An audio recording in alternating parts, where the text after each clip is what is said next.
Empezamos. Ay, ay, ay. Bienvenidos a un episodio más de Psicoactivo. Hoy es un día muy especial para mí porque me encuentro con alguien y es un honor estar con alguien que me inculcó a mí el gusto por el cine y por la escritura. Casualmente soy periodista y escribo mucho sobre cine también. Una persona que pasó por algo muy fuerte durante la pandemia que le dio una inspiración para escribir un libro muy bonito que acabo de terminar de leer, que se llama Amaité, el hilo invisible. Y ese libro lo pueden encontrar en Librerías El Día y pronto en Amazon. Es un placer para mí presentar al profesor Enrique Briceño López, perdón. Es que estoy un poco nervioso. No, para nada. ¿Cómo está, maestro? No, pues excelente dentro de lo que es posible, en buenas condiciones en general, ¿no? Pues estamos enfrentando todo esto siempre y trabajando activo, ¿no? Es decir, claro, ya en otras condiciones, pero después de que me jubilé de la prepa, sigo en proyectos de orden cultural, en actividades de orden cívico también, y bueno, colaborando en todo aquello que se pueda, ¿no? Entonces, fundamentalmente, estamos trabajando más en actividades de promoción cultural, fundamentalmente, ¿no? Que es algo que toda la vida ha estado haciendo desde que yo joven. ¿Sí? Mira, lo que pasa es que yo soy parte de una generación, bueno, vivimos un contexto muy diferente, ¿no? Entonces éramos muy inquietos, además el contexto político era de total represión, etcétera, ¿no? Entonces, dentro de todo, aparte de las movilizaciones políticas, yo fui líder estudiantil muchos años, me tocó participar en manifestaciones por la paz, contra la salinidad del Valle Mexicali, en apoyo a solidaridad a los pueblos invadidos por Estados Unidos o por otras potencias, ¿no? Entonces movilizábamos, entonces los estudiantes estábamos muy vinculados con... ¿Todo eso fue en Tijuana, maestro? En los 60, sí. Ahora. De hecho, a nivel nacional se daban todo este tipo de movimientos porque en los 60, bueno, muchos años vivimos en un régimen bajo un control político absoluto, ¿no? Yeah. En la que, pues, era difícil cuestionar al gobierno, ¿no? Que fueron las épocas de Díaz Ordaz, ¿no? Definitivamente, sí. Inclusive con López Mateos, ¿no? Un poco más disfrazado, pero igual había la represión. Es decir, te permitían ciertos límites, con libertades, ciertas limitaciones, ¿no? Límites, ¿no? Entonces, sí, la defensa de los presos políticos, ¿no? Dentro estaba Pablo Siqueiros y líderes sindicales, de ferroviarios y de los médicos del Seguro Social, maestros, ¿no? Entonces, sí, los estudiantes pues jugamos esa idea, ese papel. Obviamente estamos hablando del sector más avanzado de los estudiantes, aquellos que pues pensábamos que era muy fácil cambiar el mundo, ¿no? Que de hecho sí, todas nuestras acciones se dieron en torno a... porque aspirábamos a un mundo que no... con mayor libertades políticas, lo cual se ha logrado. Definitivamente no puedo decir yo que sea igual o peor, no.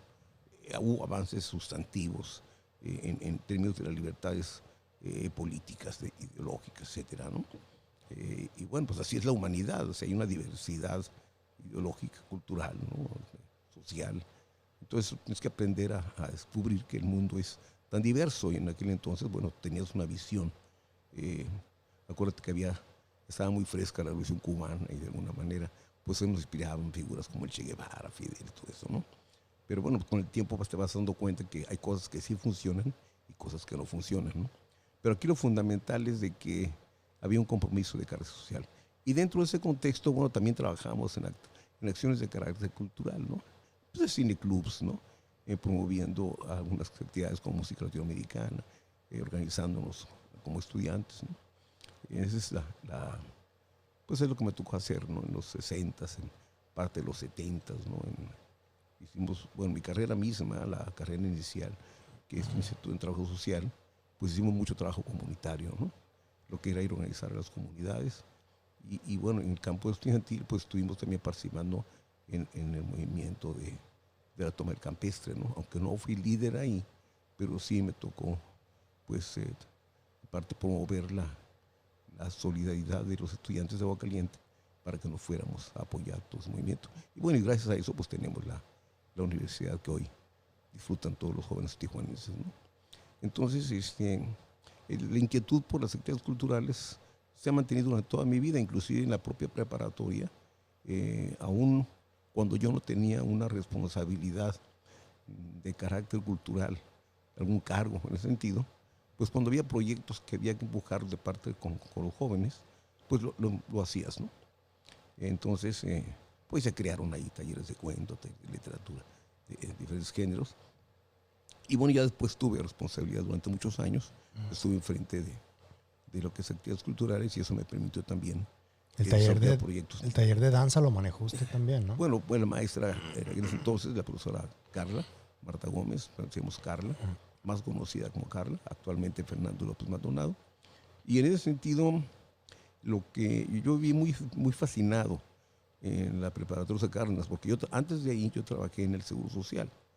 Yo estuve haciendo carrera en el Seguro Social y también sí estaba preparado para hacer carrera institucional. Pero en ese trayecto se presenta la oportunidad, el profesor Barraza había sido mi maestro, y en algún encuentro, porque él tenía, de alguna manera tenía también aspiraciones políticas, me invitó para ser parte de un equipo para hacer un proyecto de gobierno, fundamentalmente de trabajo comunitario. Nunca se dio la candidatura y me invitó a entrar a la prepa, de la cual yo era egresado además. ¿En qué año entró? En 1980. Yo estuve en la prepa federal, lo que llamaban entonces era prepa federal por cooperación de Baja California, que después realmente, la prepa federal Lázaro Cárdenas realmente surge con el profesor Barraza en 1973, cuando se federaliza. Y es cuando se crea la preparatoria federal Lázaro Cárdenas, ¿no? Antes fueron dos, una preparatoria por cooperación y la anterior que nació en Álvaro Obregón, pues son los antecedentes, ¿no? Pero realmente la Lázaro Cárdenas se constituye en 1973. Y entonces el profesor Barraza logra construir ese proyecto que llama la atención y que integra muy bien a la comunidad, porque de alguna manera el maestro Barraza, que yo le rindo un homenaje, falleció hace poco, a mí me duele mucho que en paz descanse. Sí, yo tuve muchas diferencias políticas con él. Tuve diferencias, inclusive cuando estuvo director y fuera, inclusive algunas que tienen que ver con el patrimonio histórico de Aguascalientes. Sin embargo, siempre fue muy respetuoso conmigo. Podíamos dialogar. Que de eso se trata realmente la comunidad social, ¿no? Claro. Tener diferencias, pero poderse sentar en una mesa y dialogar como personas civilizadas. Ahora, lo admirable aquí del maestro, ¿por qué se crea este proyecto? Porque, un lado, una visión de una formación integral. Es decir, no era nada más lo académico. Él le dio mucho énfasis al compromiso social. Y por eso va a crear el servicio social, que no era obligatorio por ley, porque el servicio social es para los universitarios. Sin embargo, él dice, tenemos que involucrar a los estudiantes en actividades de carácter comunitario. Pero luego también sale el proyecto de carácter cultural, que es adicionar a la académica el tener la posibilidad de ingresar a algún taller de música, en este caso sería de rondalla y danza y teatro. Fueron de los primeros talleres. Hoy ya ha crecido bastante, ¿no? Y bueno, corre ese proyecto, corre el riesgo si no se le respalda suficiente con recursos económicos. Y entonces también se involucró a los padres de familia, se involucró a la sociedad, se involucró al gobierno. Entonces se empezó a desarrollar y este preparatorio se consolidó y yo precisamente me entusiasmó mucho entrar a trabajar. Y debo decirte lo siguiente, a mí me tocó una época en la que uno era muy increíble las convicciones, hoy ya no es tanto, ¿no? Pero en aquel entonces, fíjate, la federalización de la preparatoria fue en 1973, el 2 de diciembre, y al personal se le dio la base el 1 de enero de 1974, ¿sí? Es decir, a partir de esa fecha, porque antes hacían trabajo, muchos de ellos eran pagos simbólicos, muchos profesores inclusive donaban su salario, ¿no? Que era mínimo, era poco lo que pagaban, porque eran maestros de la secundaria.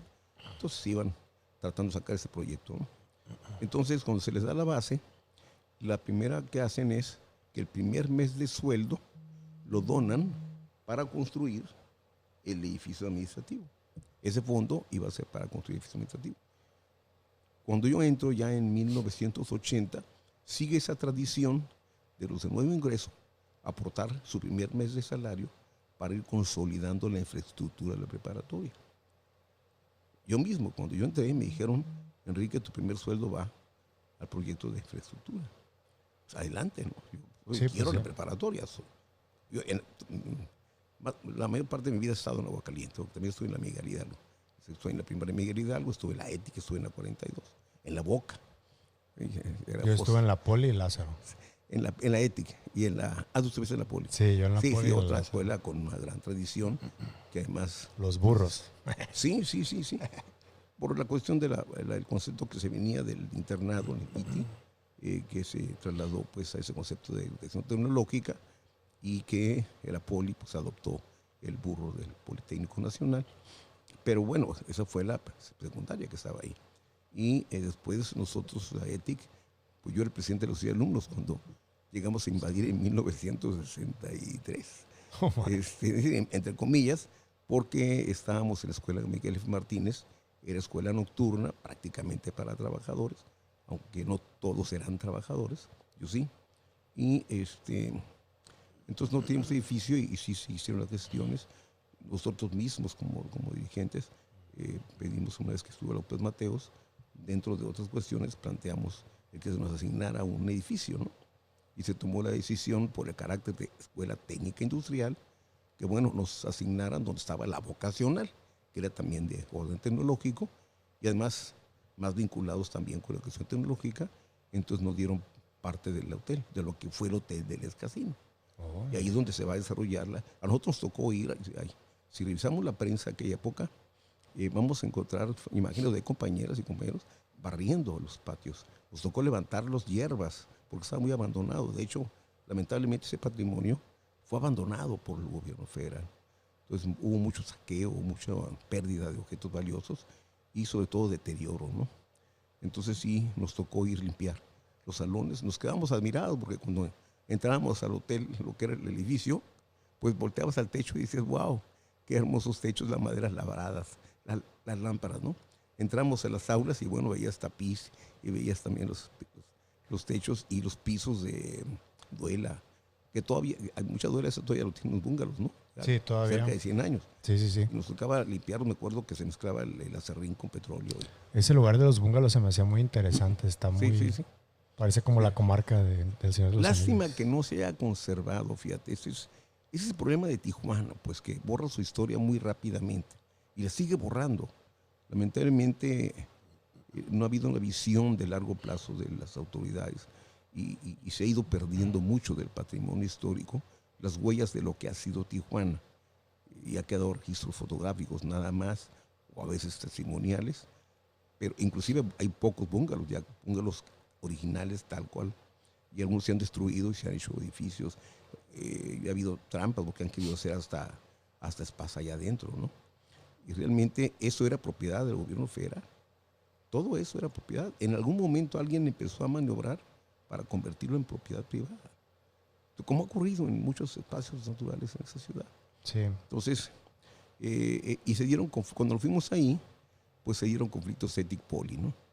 Y los que éramos los líderes en las ambas escuelas, tuvimos que apoyarnos en la vocacional, que eran los más grandes, y entraron a apoyar para que mediar y calmar los ánimos, ¿no? Y que no nos vieran correr cero, porque al final de cuentas todos éramos de mi edad y muy intereses. Estamos hablando de cuando usted era alumno. Sí, claro. Okay. Y también la otra parte es que entender que Aguascalientes, ciertamente hay una parte del patrimonio histórico ahí interesante, que tiene que ver con la vida política, económica y social de la ciudad, y que de alguna manera definió la primera etapa de la vocación de la ciudad. Pues te recuerdas, bueno, no, eres muy joven, pero la primera etapa fue de vocación turística eminentemente, que después se convirtió en industrial, comercial, ¿no? Y hasta financiera ahora, ¿no? Entonces, pero sí tiene una historia en ese sentido, pero tiene más historia la educación. Es decir, ahí nació la educación media superior, e inclusive la educación superior, porque la vocacional después se convierte en una preparatoria técnica y se convierte en Instituto Técnico, Instituto Tecnológico Regional y ahora Instituto Tecnológico de Tijuana. Ya mismo también empieza a surgir la primera generación, cuando se da ese rompimiento, la primera separación, en los 61 más o menos, 61, donde la preparatoria que había llegado del Álvaro Obregón, los jóvenes deciden pedir que se les dé una institución que lo respalde y piden que sea absorbida por la UABC. Y cosa que se va a lograr, porque efectivamente se va a crear la preparatoria, la primera preparatoria de la UABC, bueno, aquí en Tijuana. Y de ahí va a surgir los edificios de la UABC en la Colonia Juárez. Entonces, ahí también nace en parte de la UABC, ¿no? Entonces, en fin, tiene mucha historia, ¿no? Y muchos personajes ahí llegaron maestros ilustres de la Guerra Civil Española, que habían sido rectores o tenían una formación extraordinaria, ¿no? Académica. En fin, somos producto de alguna manera de la influencia y la educación que recibimos de grandes señores maestros, dentro de ellos el propio Barraza, ¿no? Que logró consolidar ese proyecto educativo que pues hoy tiene una gran presencia en la ciudad y que no solo ha producido, o no solo del cual han regresado gente destacada en el mundo de la academia, ¿no? En el mundo de la ciencia, en el mundo de la política, aunque ya de las trayectorias políticas la escuela no responde. Esa ya es de cada individuo, ¿no? La historia maestro. lo juzgará. Pero en el campo de la cultura, en el teatro, o sea, lo que es teatro, danza, pintura, literatura, ¿no? Tenemos egresados que son premios nacionales, ¿no? Sí. Alumnos que están en la NASA ahorita, ¿no? Trabajando. Sí, Pedro, ¿no? Pedro Cota. Sí. Fue compañero, no sé si fue Un saludo a Pedro. Fuimos en el mismo Cota. salón, usted era nuestro asesor. Quedó de venir para dar una charla con los chicos, ¿no? Sí, de hecho, me dijo, cuando guste, sin problema. Me dijo que iba a venir para también que viniera al podcast y platicar. Sí, ya está cerca, creo que está cerca de Sacramento, porque estaba por Washington. Sí, es parte del equipo de comunicación de ahí de la NASA. Así es, para América Latina, ¿no? Sí. Entonces, yo he mantenido mucho tiempo contacto desde que estaba aquí. Yo pensé que iba a ser fotógrafo. De hecho, pensé que se iba a dedicar a la fotografía. Es que es muy bueno. Muy bueno. Muy bueno. Y esto está en la producción de medios y es excelente. Además, él tuvo un reconocimiento por periodismo en la Universidad de Berkeley. No sé si supiste. Sí. Otro que también salió del mismo grupo es Eric Gómez. Sí. Que él está en ESPN ahorita. Así es. Y le va muy bien. De hecho, Eric a mí me dio mi primer trabajo en periodismo deportivo. Claro. Y empezamos juntos y luego ya cada quien se fue por su lado. Y está otro también que era en aquel entonces era medio malandrín. Pérez Tejada, Pedro Pitt, que le llaman. Es de los padres, trabaja con los padres. Sí sé quién es. Sí, fue mi alumno. Lo quiero mucho, ¿no? Es un tipazo. y también se metió en periodismo deportivo y ya tiene años trabajando, inclusive trabajó en la Liga Mexicana, en la Liga del Pacífico, la Mexicana de Béisbol, o en la del Pacífico, no recuerdo. Pero con los padres ya tiene. Yo creo que estoy de acuerdo, ellos van a estar de acuerdo conmigo que usted fue gran influencia para todos nosotros en toda esa época, porque nos inculcó ese gusto sobre todo la cultura, que fue lo que nos movió más. Que yo la verdad siempre fui muy malo para la escuela y no me da pena decirlo, o sea, no fui de los mejores ni Pero cuando de los más metimos el destacados. cine, ¿qué tal? Pero cuando hicimos el cineclub, estaba bien metido y era lo que más me llamaba la atención. Y mi hermano, curiosamente, mi hermano estuvo en el BI, nada que ver conmigo. Y cuando recién entró, escucharon Ibarra Meda y luego de, a ver, tú eres igual de guapo que tu hermano. Pero no, salió todo lo contrario el muchacho. Está José Ángel Paredes, que también estuvo en comunicación. Y me acuerdo que empezó con pininos ahí, con pequeños cortometrajes, experimentos. Y José Ángel ya lleva 4 o 5 largometrajes, ¿no? Y ha ganado, ha estado en 2 festivales. De él no Uno de ellos que tiene que ver con La Faraona. Y es una adaptación de la leyenda de La Faraona, de la bailarina, pero la trajo al contexto actual, pero con este concepto de que se aparece por agua caliente. Y en este caso se aparece por la Lázaro. En el Festival de Cine de San Diego ganó al mejor cortometraje fronterizo. Una de las historias legendarias de Tijuana. Sí, ¿no? sí. Además está muy bien hecho el documental. Ahí se apoyó con Álvaro Cendejas. No sé si lo conociste. Álvaro también está dedicado al cine. Álvaro, yo lo conocí a los 14, 15 años, también el primer año. Me llamó la atención porque en las exposiciones que hacían, él era muy bueno para efectos especiales. Y todo lo trabajaba a la computadora. Y yo puse a platicar con él. Y me llamó la atención porque fue compañero de estudio de mi hija. Y le digo, oye, ¿desde cuándo te dedicas a esto? Desde niño. Dice, yo todo el dinero que me daban los domingos compraba equipo, compraba material. Sí, es que... ¿Qué es lo que te gusta? No sé si llegaste a ver, lo entrevistaron inclusive, lo invitó cuate que tenía un programa de televisión en México. ¿El Burro Van Rankin? No. No, ahorita me acuerdo de él, fue muy famoso, era medio comediante. Estuvo, Jordi Rosado era...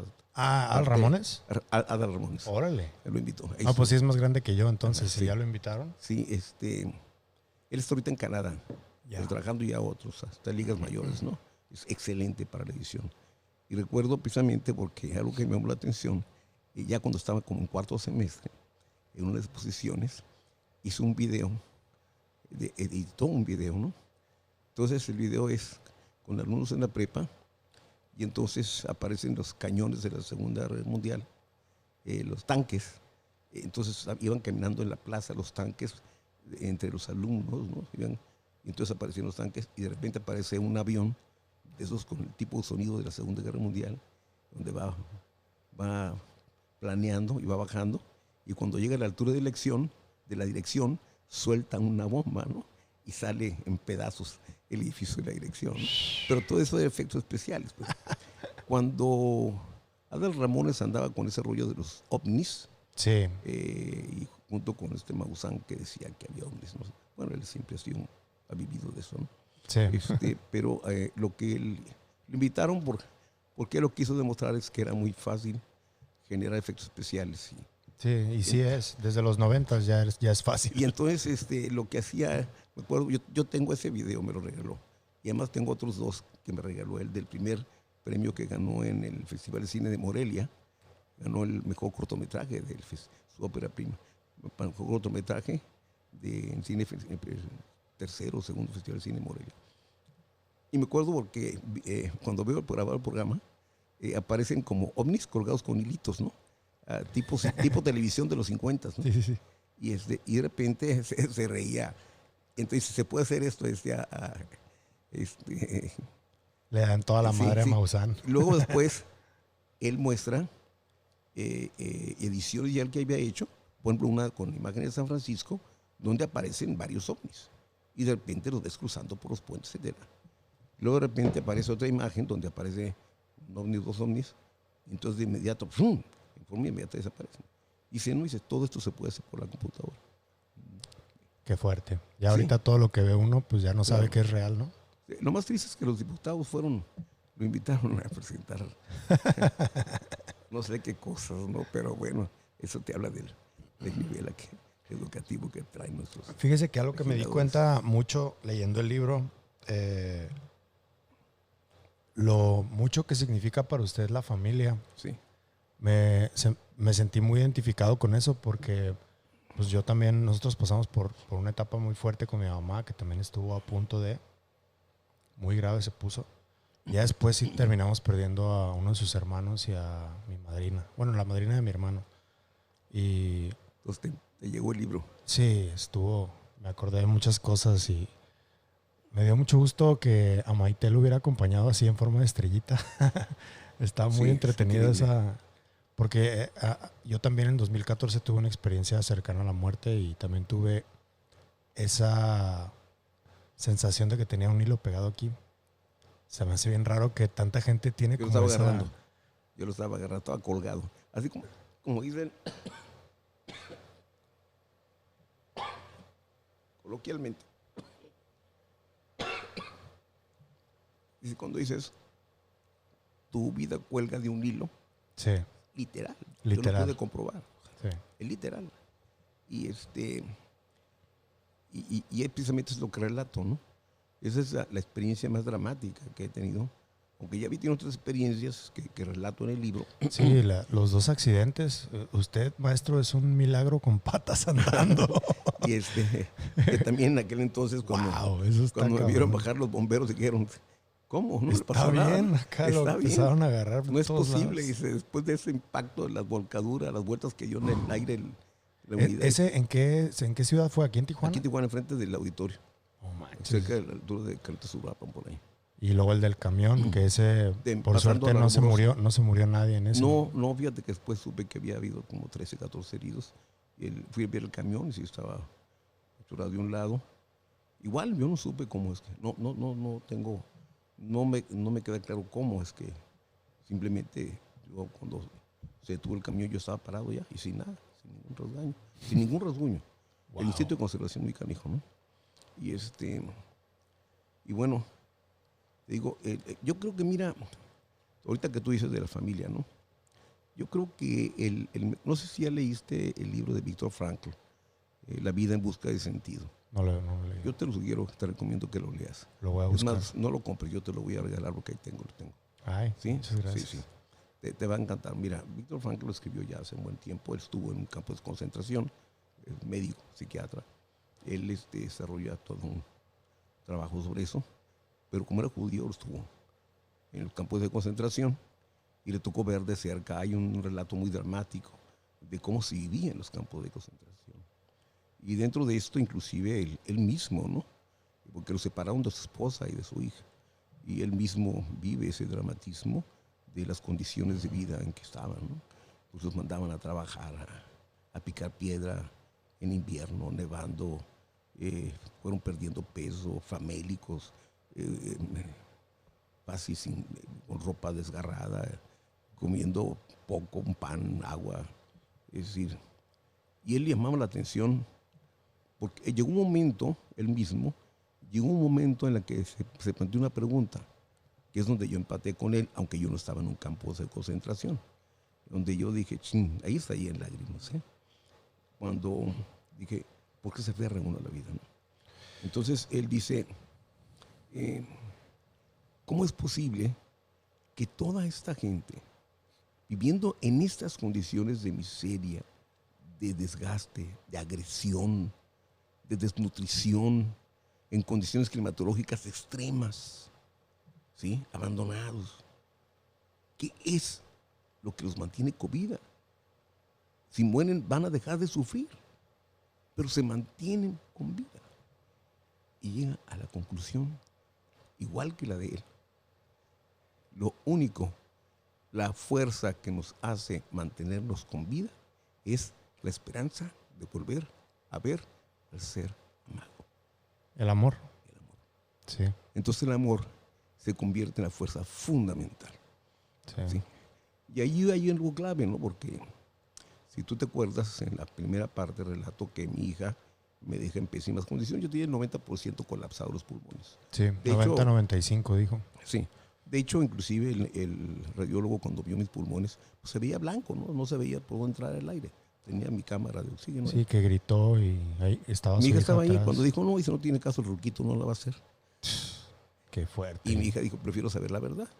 Pues sí, es doctora también aparte. Ella es doctora, sí. Inclusive cuando me dejó, estaba embarazada, tenía 7 meses de embarazo.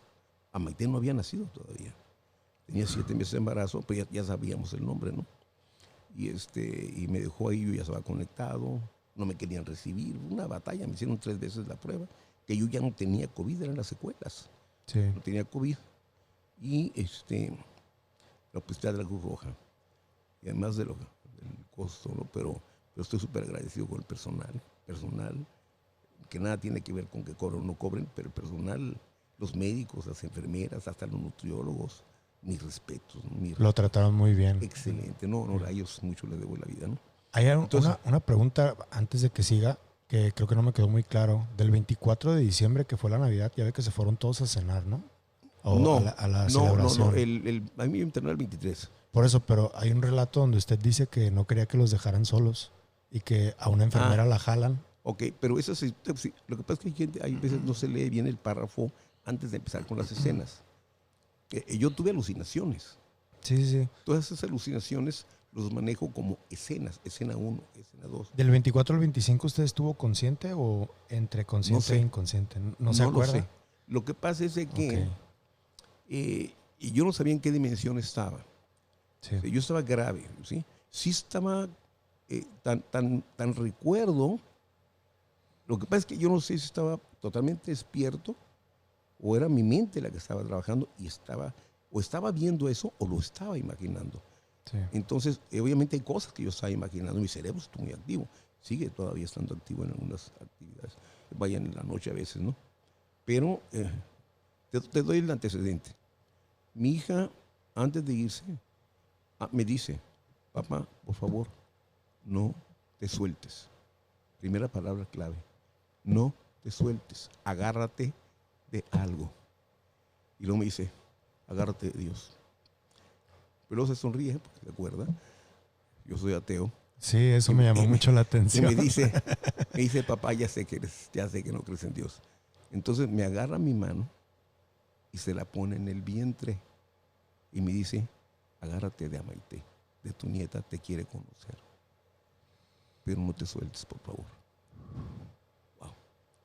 Yo no sé si eso no me lo hubiera dicho antes de irse. Yo no sé qué hubiera pasado. No lo sé. Porque precisamente esto que tú relatas, que yo vivo, que cuando me dejan ya ahí, porque ya no pueden verme. De hecho, mi hija cuando sale ahí, ya les dice al resto, a la familia, les dice, váyanse haciendo la idea de que a lo mejor mi papá ya no regresa. Así de grave. Sí, eso está muy feo cuando te lo dicen. Inclusive yo no quería que me intubaran, aunque ya me habían dicho, déjate intubar. Y ella me decía que cuando decían no van a intubar, y que yo hice que yo con el dedo decía que no. Sí.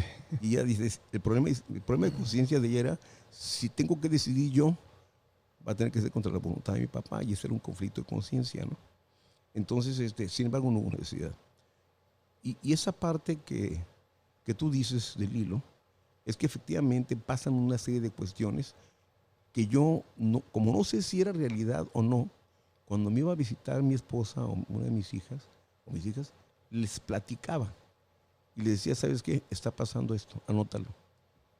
No sé si es realidad o lo estoy imaginando. No sé si estaba despierto o es producto de mi imaginación, pero anótalo.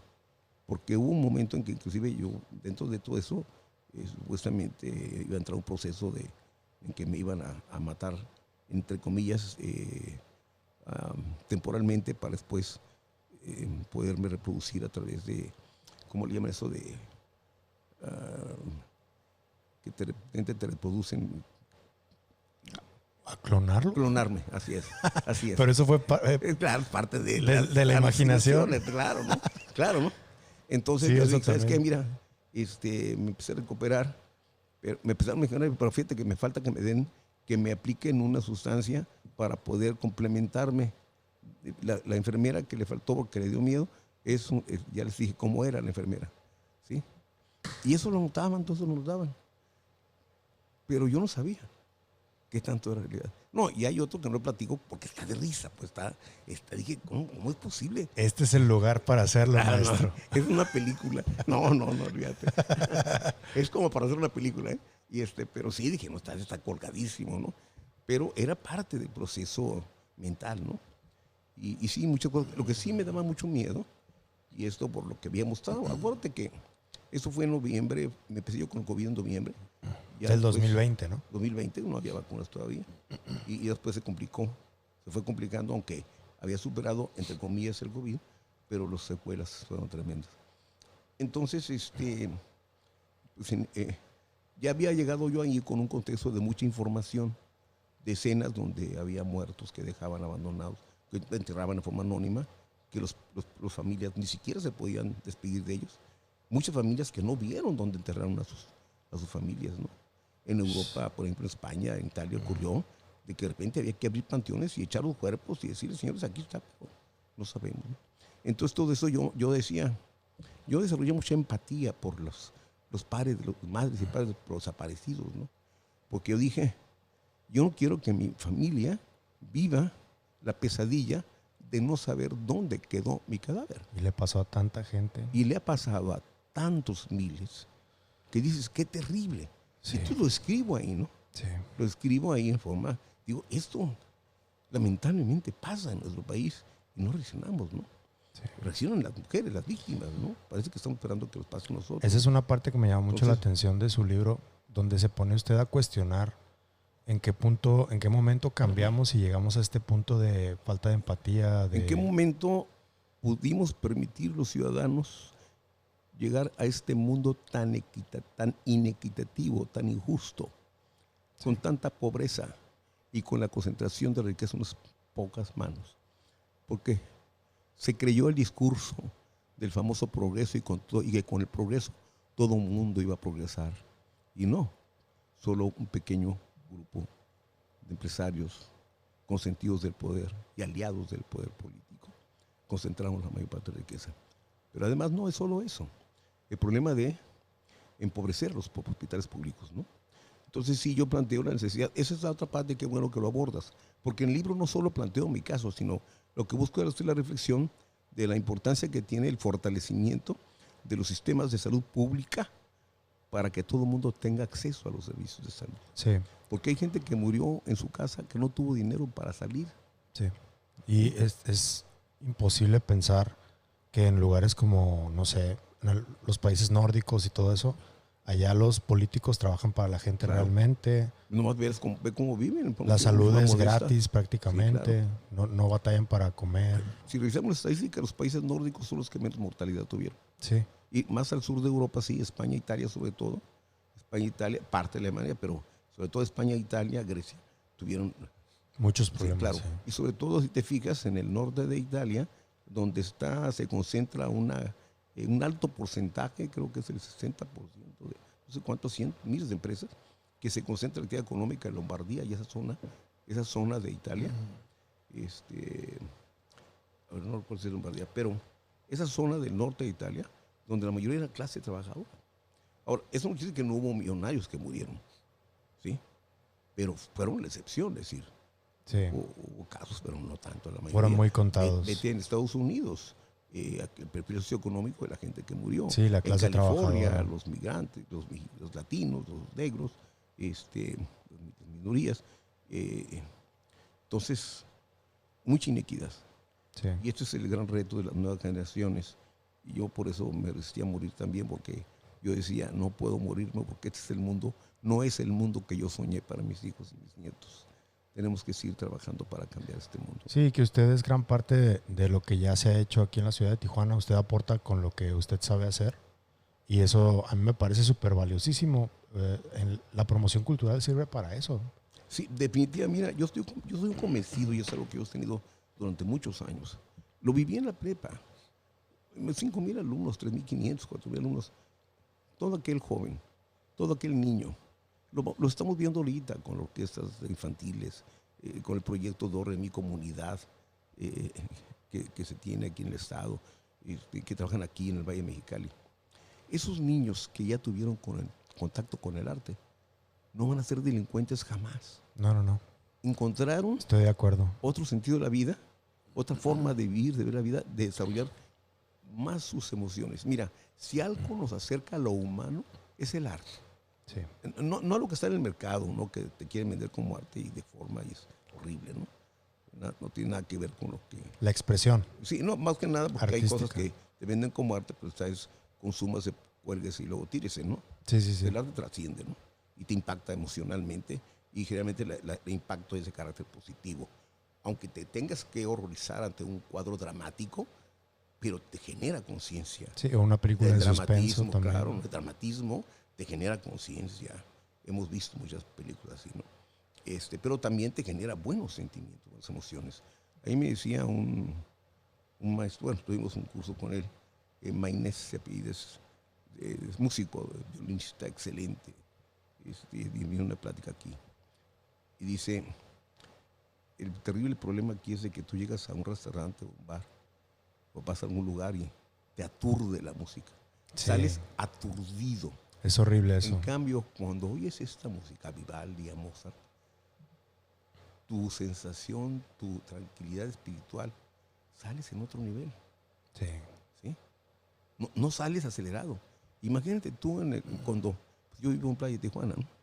Cuando iba a que en paz descanse, en Plaza de Toros, y cantaba esta mujer que murió en el accidente de aviación, que varias veces llenó la plaza, ¿sí? Esas canciones que cantaba y de insulto y mire, yo te engaño. Jenny Rivera. Jenny Rivera, no sé, por ejemplo. Ya. Y hay gente que las canta. Sí. Que no se da cuenta que está cantando todo lo que contradice la esencia del ser humano. Sí, o que hacen apología del delito, o que sexualizan a la mujer. O qué fácil, me meto con otro y punto, ya no me sirves tú. Sí. Y qué despreciable eres, ¿no? Y luego la acompañas con alcohol. Entonces, ¿cómo sale la gente? Así, todos acelerados y con ganas de pelear. Sí, sí, sí. Todo lo contrario cuando vas a un concierto, un recital de música, donde transmiten lo mejor de la vida espiritual del ser humano. O sea, el arte es la mejor manifestación humana del ser humano. Entonces, cuando tú acercas a la población al arte, hay evidencias, infinitas evidencias, de que la gente tiende más a la convivencia, sí, social. De las cosas que nunca se me van a olvidar que usted también nos facilitó a mi mamá, a mi hermano Diego y a mí. ¿Se acuerda que conseguía boletos para ir al Teatro de San Diego? ¿Te tocó? Un concierto de Charles Mingus de la banda. Y a mí me tocó también. No, Qué hombre, hermosura de concierto. No, yo estaba fascinado y me derretía en el asiento. Sí, Dios mío, qué cosa. Sí, porque teníamos la relación. Mira, ahí fue cuando desarrollamos un proyecto con Peter Webster. La prepa nunca se dieron cuenta quién era Peter Webster. Es un director de teatro que nos se lo financió el Old Globe Theater de San Diego, y desarrollamos un proyecto de Romeo y Julieta con estudiantes de preparatoria de la frontera de San Diego y de Tijuana, la Lázaro de Tijuana. Yo no tenía ningún puesto directivo, puesto directivo en la prepa, pero me contactó un amigo mío y me dijo, él les dijo, contáctete con Briseño para que saquen ese proyecto. ¿Sabes quién estuvo aquí en la prepa? El director fundador de Old Globe Theater, un bailarín, un escenógrafo de 90 años. Él no acostumbra a salir de San Diego, pero le hablaron también de la prepa, que vino a la prepa para ver la calidad de los bailarines, sí, es que y de los actores de la prepa. Son otra cosa. Peter Webster estuvo trabajando aquí año y medio. Ahorita está en Massachusetts. Yo lo he visto, yo conservo la amistad con él. Habla muy bien español porque trabajó 14 años en México. Y tiene una gran trayectoria. Él ha sido director de ópera, ha sido maestro de la Universidad de Nueva York. Tuvimos un personaje en la prepa, aquí en Tijuana, y para muchos pasó de noche, ¿no? Sí, pero pues no. Los chicos crecieron. Muchos de ellos desarrollaron proyectos, algunos se dedicaron a la danza o al teatro, como Sajid Rivas, en danza Cristian, no recuerdo el apellido, hay varios que se dieron la danza, y Sajid Rivas no lo becaron en San Diego porque no le entró a estudiar inglés. Yo le dije, prepárate a tomar un curso de inglés y te van a becar, que es muy bueno, Sajid. Ya terminó teatro en la UABC, da clases. Entonces, ¿tú crees que no voy a ser una persona que se haya enriquecido con la vida de los jóvenes? Sí, claro. Pues ¿por qué crees que a mí me cuesta trabajo a veces pensar como viejo, ¿no? Es decir, por eso a mí cuando me dicen, es que los jóvenes de hoy, le digo, es que, pues, ¿qué estás viviendo, no? Pero es que usted también tiene la cercanía de poder ver a un joven como claro, de tú a tú, y eso no todos los maestros lo tienen. Claro. Porque hay maestros que son como que soy tu maestro y me respetas y me tratas de tal forma, y ya uno vaya predispuesto a tratarlos de esa forma. Pero como usted siempre fue tan cálido y le gustaba mucho platicar de diferentes tipos de cultura y arte, yo creo que eso también lo hizo que muchos se le acercaran y quisieran hacer proyectos con usted. Eso es... Sí, lo del Cineclub fue una propuesta que salió y se fue consolidando. Luego la siguieron otros estudiantes también. ¿Todavía cree que siga? No, ya no. La que intentó nuevamente después fue la profesora, una maestra de comunicación, que fue mi alumna, por cierto. Ella da clases ahí, Pantoja, y ella siguió. Inclusive ya pusieron pantallas verdes y ya empezó a trabajar edición. ¡Ay, qué bien! Y entonces hemos entrevistado muchas gentes ahí. En fin, yo estoy tengo ya varias entrevistas. Yo quiero publicar en algún momento en mi vida, antes de irme de este planeta, un libro donde aparezca los nombres con las biografías de toda la gente que, siendo egresada de la prepa, está en el mundo de la cultura en Tijuana y que empezaron en la preparatoria. Luis Humberto Crosthwaite, a mí me dio mucho gusto, que fue Premio Nacional de Literatura y es un escritor. Regresó hace poco a dar un taller de creación literaria. Lo hubieras visto lo que escribió cuando se reencontró con su prepa, ¿sí? Ay, qué chido. Ever Axel, que falleció fue mi primer amigo que falleció. Ever Axel fue egresado de la prepa. Era un director de teatro muy querido, formador de alumnos y de directores y de guionistas. Un excelente maestro de teatro. Ever Axel fue de las primeras víctimas de COVID aquí en Tijuana. Nos dolió mucho. Unos meses antes había estado en la prepa charlando sobre el teatro. Pero él empezó ahí en el teatro, en la preparatoria. Edward Coward, Raquel Presa. Te podría mencionar infinidad de alumnos que empezaron pininos en teatro y que ahora ya están o como dramaturgos o como actores o como directores o productores, ¿no? Entonces eso ya estamos recogiéndolo. Está en danza Dora Arreola, ¿no? Dora Arreola está en las ligas mayores. Altas esferas. ¿No? No, pues ella está en Florida, ¿no? Está en Florida y sí es. Y viene acá a Tijuana, pero es un cuadro muy calificado, una mujer que te ha preparado mucho y muy crítica además, ¿no? Así ya hizo un espectáculo aquí que fue de mucho impacto. Y bueno, es gente que normalmente, la gente que está en el mundo de la cultura, la que realmente está comprometida, es normalmente gente apreciable. Lo que no cabe en ese mundo son los que se creen vedettes, que se creen los mejores de todos. Sí. Realmente eso no cabe, ¿no? Pero hay muchos que tú los ves y te comparten sus experiencias, se desprenden de sus... No hay esos egos, pues, y tratan de que otros sigan, se incorporen al mundo de la cultura, ¿no? ¿Usted cree que haya una correlación entre... Porque me he dado mucho cuenta ahorita que estamos tan polarizados, sobre todo desde que empezó la pandemia, ha habido una polarización muy fuerte entre lo que viene siendo la gente más conservadora y la gente más liberal, se podría decir. Pero me he dado cuenta que mucha de la gente que es más amante de la cultura y del arte están más del lado liberal y del lado más humanístico y más más antropológico, y la gente que es más conservadora y más digamos no tan abierta que la otra gente, como que no les gusta tanto. Lo que pasa es que tú tienes dos alternativas: o sigues creyendo que hay cultura para las élites, o desarrollas proyectos en los que todo el mundo tenga acceso a los bienes culturales. Y el gran reto de los gobiernos es que toda la población tenga acceso a los bienes culturales que se han producido a través de la historia de la humanidad y los que ha sido capaz de crear cada comunidad. Ese es el gran reto. Sí. ¿Sí? Y eso tiene que ver mucho también con el sistema educativo. El sistema educativo no puede estar el arte, la educación o el acceso o el contacto con las artes no puede estar ausente de la formación en educación básica. O limitado, ¿no? También. Yo diría que hasta la universidad. En Estados Unidos hay proyectos que totalmente de acuerdo. Llegan a la universidad y dices, ok, ese es tu currículum académico, ese es tu currículum deportivo y ese es tu currículum cultural. Y tienes opciones.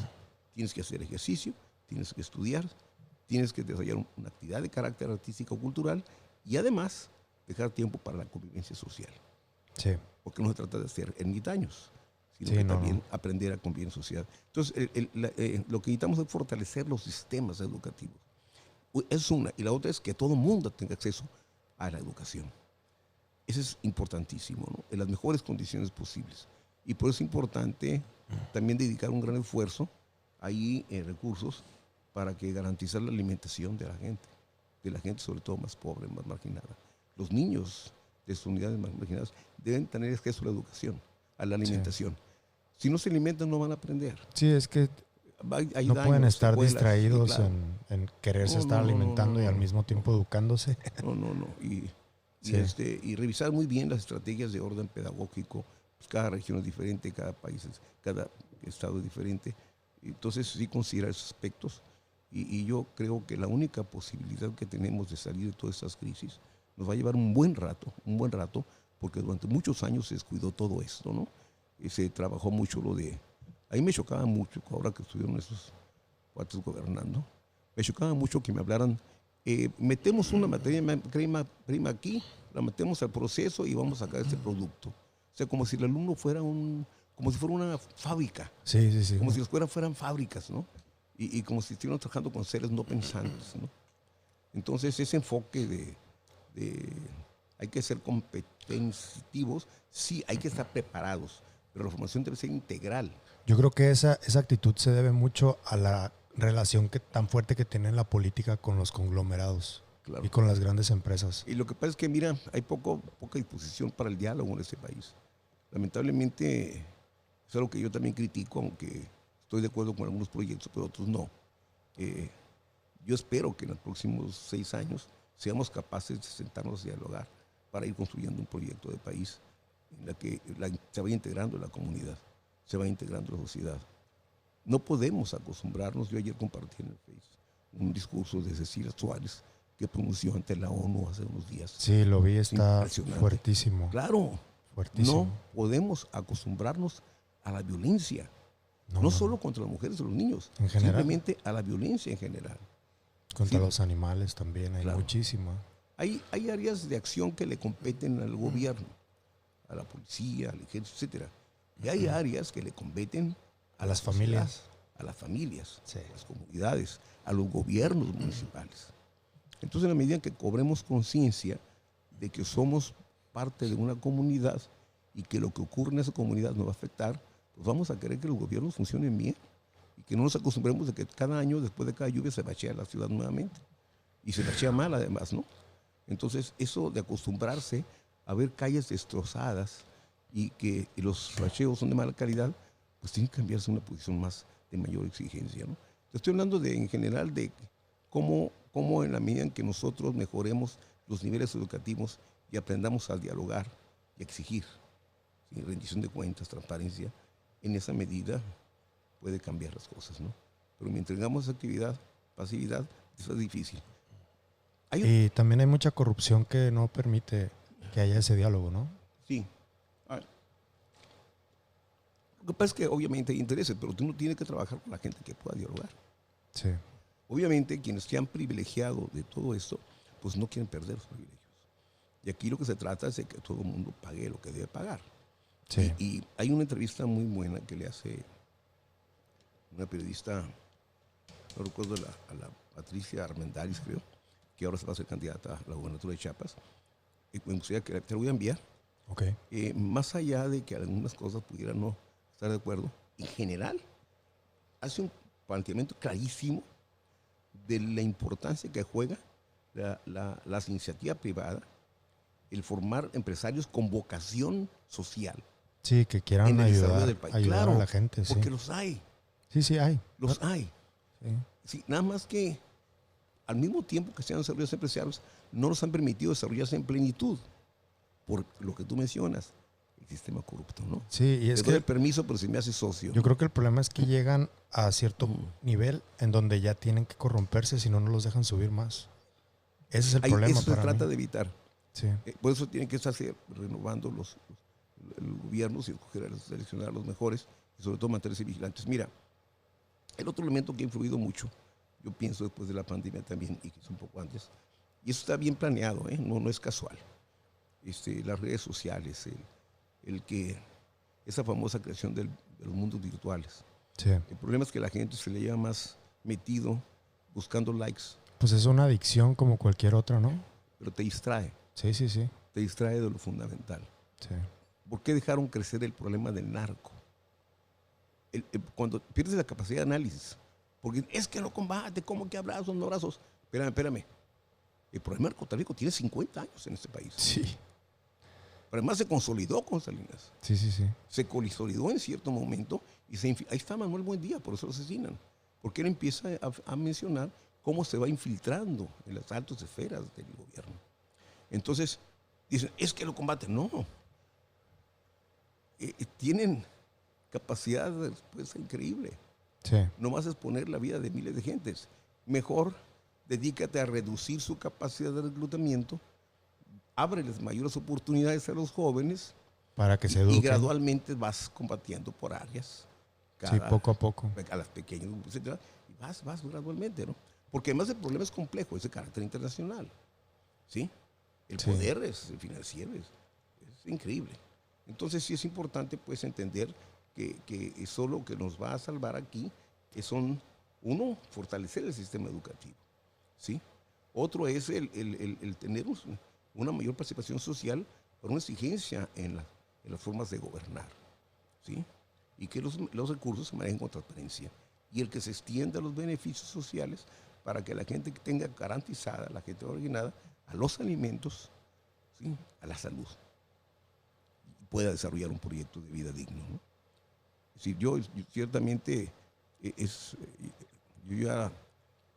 yo espero que me queden unos 25 años más, ¿no? Sí, usted va a vivir hasta los 105 años fácil. Ojalá, ya es mi sueño, ¿no? No, ya. Con la Pero suerte que ha tenido, yo creo que sí le va a durar los 105 años. Siempre y cuando no sea una carga para otros, ¿no? Pero lo que yo planteo es de que tenemos que ser optimistas a pesar de las circunstancias. Mira, si no mantenemos la esperanza, pues ya estamos todo por perdido. Sí. Y uno no puede caer en la desesperanza. No. Porque, mira, ahora que he estado viajando, me he encontrado muchos ejemplos de que hay mejores formas de vivir. Sí. Pero eso tiene que ver, uno, con el sistema educativo. Tiene que ver, dos, con el nivel de participación social en la vida política del país. Definitivamente. ¿Cuánta gente no vota en este país para empezar? Bueno, yo sí voto, pero... Y no basta con votar, ¿eh? Sí, no. Tiene uno que involucrarse. Posterior, sí. El cumplimiento de las promesas y de otras cosas más. Tengo un compañero de la prepa de Lázaro también que le va a interesar mucho escucharlo a usted en todo esto que está diciendo, porque él tiene cierto nivel de influencia también y va a tener más y es buena persona. Y entonces me gusta mucho que podamos estar platicando de eso y que haya tocado usted estos temas, porque creo que es muy importante, sobre todo para la ciudad de Tijuana ahorita, porque es el lugar en el que estamos viviendo, claro, ¿no? Y es lo que tenemos que proteger. Hay un autor, mira, que ahora que andaba en España me encontré, tiene 2 libros, uno que se llama La crisis de la narrativa y el otro que se llama Infocracia. Y hace un análisis, es el filósofo coreano, pero él es catedrático, investigador, maestro de la Universidad de Berlín, en Alemania. Y él plantea precisamente de estos riesgos por la democracia en la forma en que la infocracia va atrapando al ciudadano, donde lo bombardea tanto de información que no le permite hacer procesos de análisis críticos sobre eso, porque la información aparece, desaparece. Y está adulterada. Pero además también. Como no hay una narrativa que lo obligue a llevar a hacer un análisis, entonces se queda con lo inmediato, con lo que le dieron el último dato, con lo inmediato. Yo lo comentaba con un exalumno que le tengo un gran aprecio, es comunicólogo, y le digo, lo que me cuesta trabajo aceptar es que tú estés cayendo en la trampa de estar reproduciendo un montón de mentiras. Sí. De que ni siquiera tengas el cuidado de verificar que la información sea cierta. Sí, eso es vital. Entonces, más si estás produciendo noticias. Entonces mejor vital. Aporta a través de un análisis y vete a las causas. Sí. Y vete a lo que dicen los expertos sobre las alternativas de solución.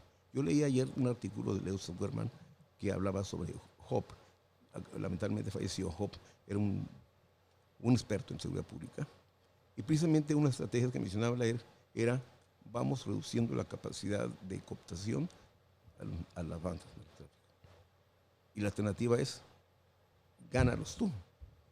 Como gobierno, como sociedad, empieza a ofrecer alternativas diferentes, ¿no? Entonces, y hay una serie de estrategias, ¿no? Que no necesariamente tiene que ser con enfrentamientos armados y matar gente y convertir en carnicería todo este combate, ¿no? Y también tiene que ver con las políticas de prevención, que ya no hay adictos. Estados Unidos no ha hecho nada para disminuir sus adicciones. No. Es un consumidor, nos ataca a nosotros, pero realmente, tú crees que con los servicios de inteligencia que tienen, que son capaces de provocar guerras en los países, o descubrir, entre comillas, y no sean capaces de en su propio país, de detectar los movimientos financieros. Para mí la única respuesta a eso, profe, es que ellos son parte del problema y lo generan. Lo decía, no recuerdo quién se lo acabo de escuchar, me pareció muy buen el abordaje. Digo, este es un problema que hay que abordar desde varias perspectivas y una de ellas es un problema de mercado. El presidente de Colombia. Es un problema de mercado, un problema de economía. Sí. Si hay exceso de consumidores, es decir, si hay demanda, habrá quien va a hacer la oferta. ¿Cuál es su opinión sobre la legalización que está habiendo allá y que puede haber aquí? Probado. El problema no es de la legalización nada más, Se ha probado, bueno, aquí dicen no hay evidencias, la marihuana. El problema es la lucha, el problema es el trabajo de prevención primaria. Porque efectivamente la marihuana bueno, se ha utilizado para fines médicos, carácter recreativo, etc. El problema es quiénes la van a controlar, quiénes la van a producir, Sí, quiénes la van a consumir. de acuerdo. Yo estuve haciendo trabajo con adicciones. Estuve trabajando proyectos de prevención de adicciones. Y te estoy hablando, aunque ya puede variar esto, pero yo recuerdo que en aquel entonces, cuando yo me dediqué a esto, que desarrollamos proyectos comunitarios, decían, ¿qué estás consumiendo? Heroína, cocaína, ya tienes cemento inclusive. Y cuando preguntábamos, ¿con qué empezaste? El 70% empecé con marihuana.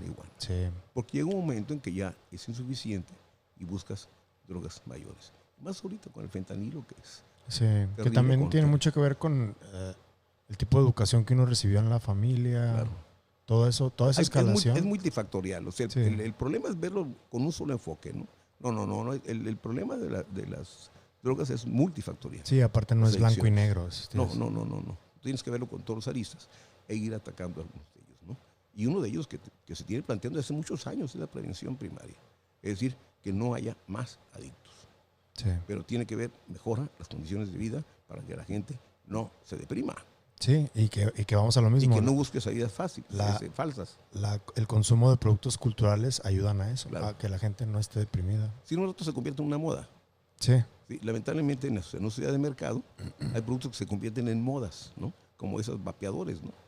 Sí. Y ya está teniendo problemas de salud, la Secretaría de Salud lo ha estado diciendo, ¿sí? Hay muchas cosas que corregir en el mercado. Hay quienes son amantes de que el mercado quede totalmente libre, pero la realidad es que a veces se abusa, en el caso de nuestro país. Sí, eso los anarcocapitalistas quieren eso, ¿no? Claro. Sí. Y te voy a poner un ejemplo, en la industria alimenticia, ¿no? No quisieron regulaciones, pero mucho de la industria alimenticia, que produce un montón de productos chatarra, está afectando la salud de los mexicanos. Está generando enfermedades crónicas. ¿Sabías tú que el estado de Chiapas es el estado que más consume Coca-Cola en el mundo? What? No sabía. What? No manches. Y es una investigación que hicieron instituciones universitarias, acreditadas, documentado. ¿Sí? En las zonas de la sierra van con su Coca-Cola en las mañanas. Hay bebés que se les pone Coca-Cola en los biberones. Oh, qué cosa. Métete a investigar un poco sobre eso. Wow. Y claro, hasta dónde llegan las empresas, pues se introducen a la sierra. No llegará leche, pero llevan refrescos, ¿no? Si tú te metes y yo quiero que hagas la prueba, métete a un Oxxo y vas a ver que el 90% de sus productos tiene etiquetas negras. Sí. Eso exceso de azúcar, exceso de grasa, exceso de calorías. De sodio. Y hay hasta 4. Sí. Exceso de aditivos, ¿no? Entonces, y va la gente y consume. Sí, les vale. Entonces por eso nos va como va con las enfermedades como el COVID, ¿no? Sí. Entonces, el problema, aparte de otras enfermedades crónicas, pues si a eso agregas un organismo que está débil en el mecanismo de defensa, que seguramente por ahí me pegó a mí ahí, porque yo ya tenía problemas con mis bronquios, entonces pues dices, caray, necesitamos reenfocar también, y eso implica también educación para la vida, para la salud. Sí, definitivamente. Implica, ojo, te están diciendo esto, no lo compres o reduce su consumo al mínimo, porque a veces es imposible ir contra el mercado. En la casa, mira, a veces hacemos fiestas, reuniones y mucha gente llega con refrescos y a veces sobran y se quedan ahí a veces 2, 3 meses, 4 meses hasta que hay otra fiesta, porque no forma parte de nuestra dieta los refrescos. Entonces sí es posible ir conformando una cultura diferente, ¿no? Sí. Mi mamá, de hecho, ella es ginecóloga, pero se fue a Argentina en el verano pasado. Bueno, no, hace como 2 meses se fue. Y ella fue a estudiar sobre la biomecánica y qué tipo de suplementos se pueden tomar para mejorar la vida. Y la verdad es que llegó con mucho conocimiento y ahorita anda muy metida en eso. Y creo que eso es vital, el hecho de tomar vitaminas, tener ejercicio. Ahorita en los tiempos de pandemia, la vitamina D te ayuda muchísimo. Y creo que mucha gente no Incluso las farmacéuticas no se preocuparon por estar diciendo eso. No, pues ellos quieren que te enfermes. Sí. Porque además te dan medicamentos para que tengas otras enfermedades, ¿no? Sí, sí, sí. Derive en otras enfermedades. Mira, yo tengo un geriatra con el que voy, hijo, lástima que se me escape el nombre, joven, egresado de la prepa, muy bueno. Pero él mismo me dice, ¿para qué vitamina C? Está usted bien. Yo cada 4 meses me hago análisis. Dice, ¿para qué no? Dice, vitamina hay que fortalecerlo. Había estado saliendo bien, salí un poco bajo, porque tiene un problema, una enfermedad, y ya hay que recuperarse. Además, manténgase así. En el peso yo perdí 20 kilos, pedí mucha masa muscular. Me ha costado mucho trabajo recuperar masa muscular. Entonces, entonces vas cambiando tus hábitos alimenticios. Pero sabes que es importantísimo mantener en primer lugar equilibrado tus mecanismos de defensa. Y la única forma en que se van a mantener en buenas condiciones es con una buena alimentación. Y ejercicio. Y ejercicio, fundamentalmente. Sí. Esta es otra, porque mira, yo salí en silla de ruedas. Y yo cómodamente pude haber quedado en silla de ruedas. Pero yo no me veía. No, es que aparte siempre ha sido bien vivaracho usted. Ni de pedo lo veía en una silla de ruedas yo. Salí muy fregado, ¿no? Sí. Y me tenía que cargar para bañarme mi yerno, mi hijo mayor. Los adoro, los dos, ¿no? Bueno, todos, ¿no? Pero, hijo, ¿cómo me apoyaron, no? Me cargaban, me sentaban en la regadera y ahora sí que cuál pudor, ¿no? Pues órale, ¿no? Y a bañarme, ¿no? Porque no podía levantar mis brazos, no podía levantar, me tenía que agarrar con la mano a veces para levantarme la pierna. Entonces, la primera fase de recuperación fue la terapia pulmonar y luego seguí con el cuerpo. Y dije, no, pues tengo que caminar. Sí, bueno. Porque las piernas son lo que te mantienen parado. Y sí, a veces me daba tentación. Me iba al Costco o cuando ibas a una tienda y agarras el carrito eléctrico. Dije, órale, ¿qué a todo dar, no? Te da tus privilegios, todo eso. Y en cuanto pude dejar todo eso, yo tardé 7 meses, 8 meses en soltar mi tanque de oxígeno, porque traía tanque de oxígeno pegado. A veces lo requiero, pero dije, tengo que poder solo. Qué bueno. Ahorita lo viste en las escaleras, ¿no? Sí, qué bueno que...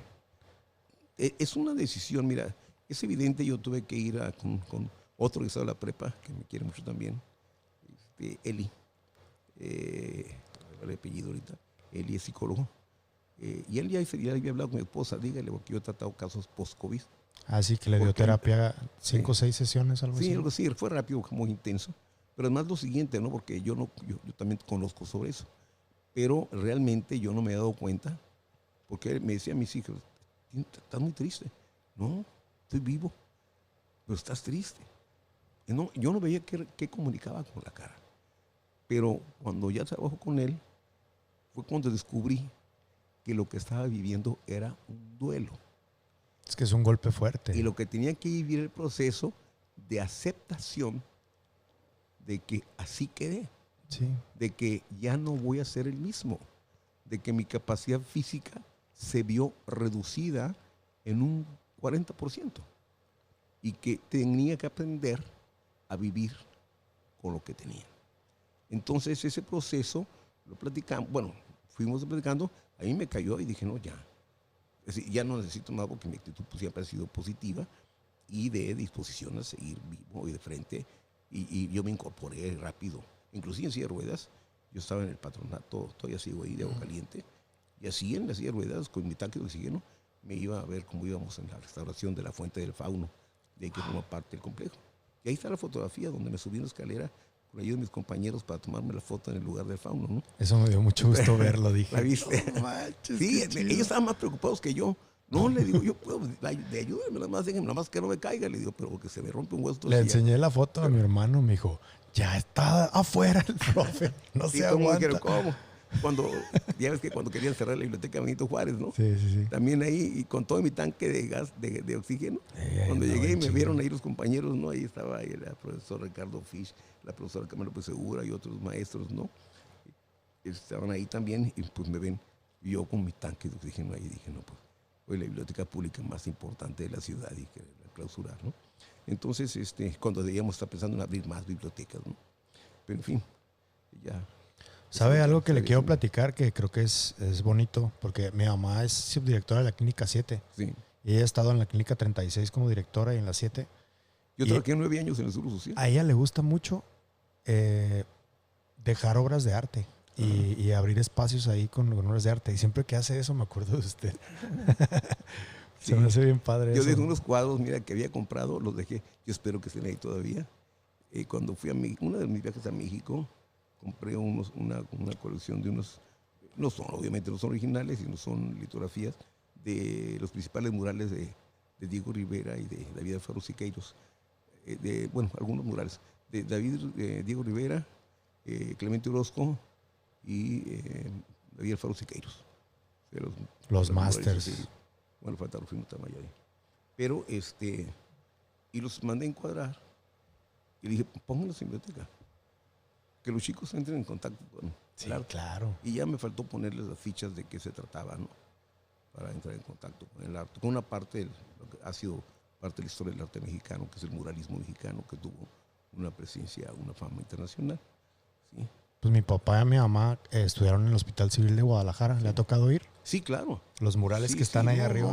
Yo crecí con esos. México está lleno de arte. Yo amo México. Hemos recorrido con mi familia, mi esposa y algunos de mis hijos, mis hermanos, cerca de, que tiene 25 estados, 27. Quedan muy pocos estados por conocer. Tenemos un país maravilloso, maravilloso. Una diversidad cultural extraordinaria. Sí. Sí, yo soy nosotros somos más de un poco de turismo, ecoturismo y cultural, ¿no? Sí. Meterte a las partes naturales, en el caso de Chiapas, pues irte a las lagunas, sí, andar en la lancha y tomarte las fotos, todo. Meterte a lo que es las ruinas, parte de la civilización maya, en fin, vivir la vida cultural de los pueblos, encontrarte con sus artesanías, con sus tradiciones. Entonces, caray, dices, todo esto es México, todo eso soy yo.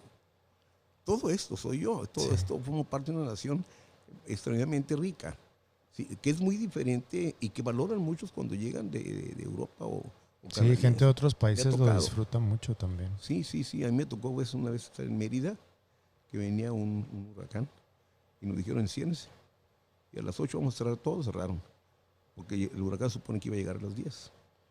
Y ya nos protegimos, pero quedaron los pasillos. Ese hotel creo que éramos 2 familias mexicanas, el resto eran europeos. ¿Y sabes qué vimos? Sentados en las sillas afuera, leyendo.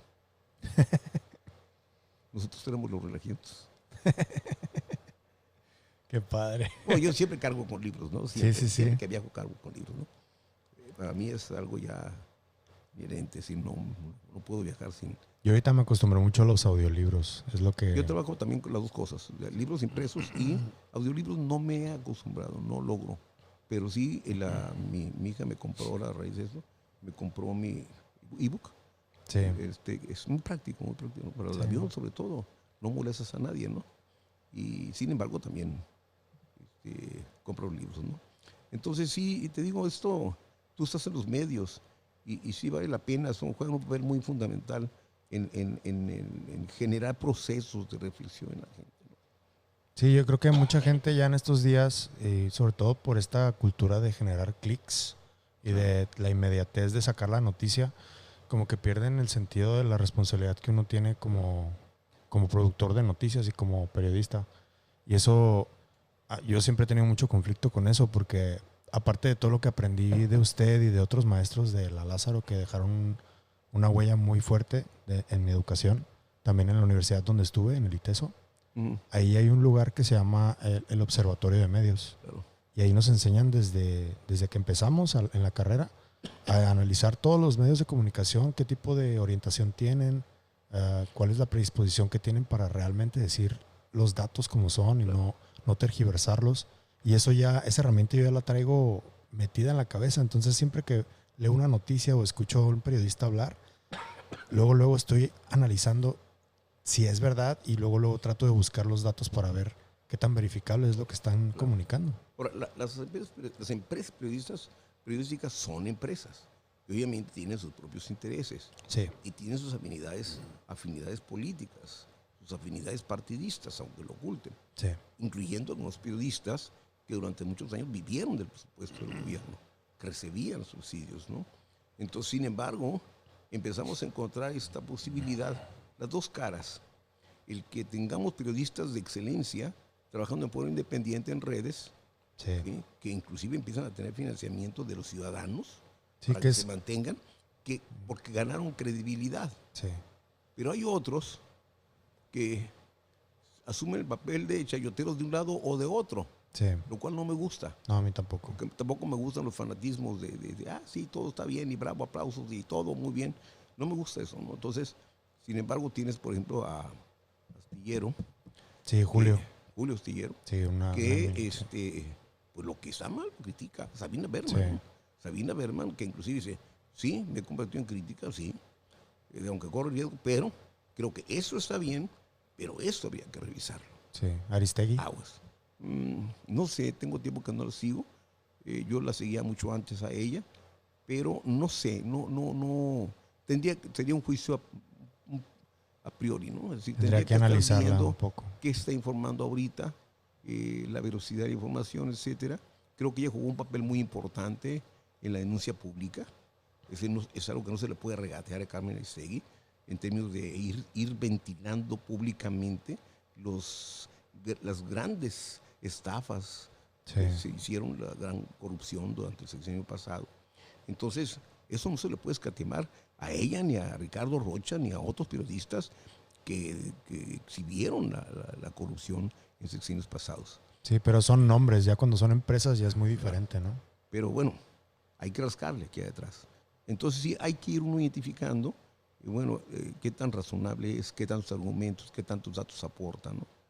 Entonces sí, en ese sentido, vale la pena ir considerando. Hay gente joven que está trabajando mucho en este nivel.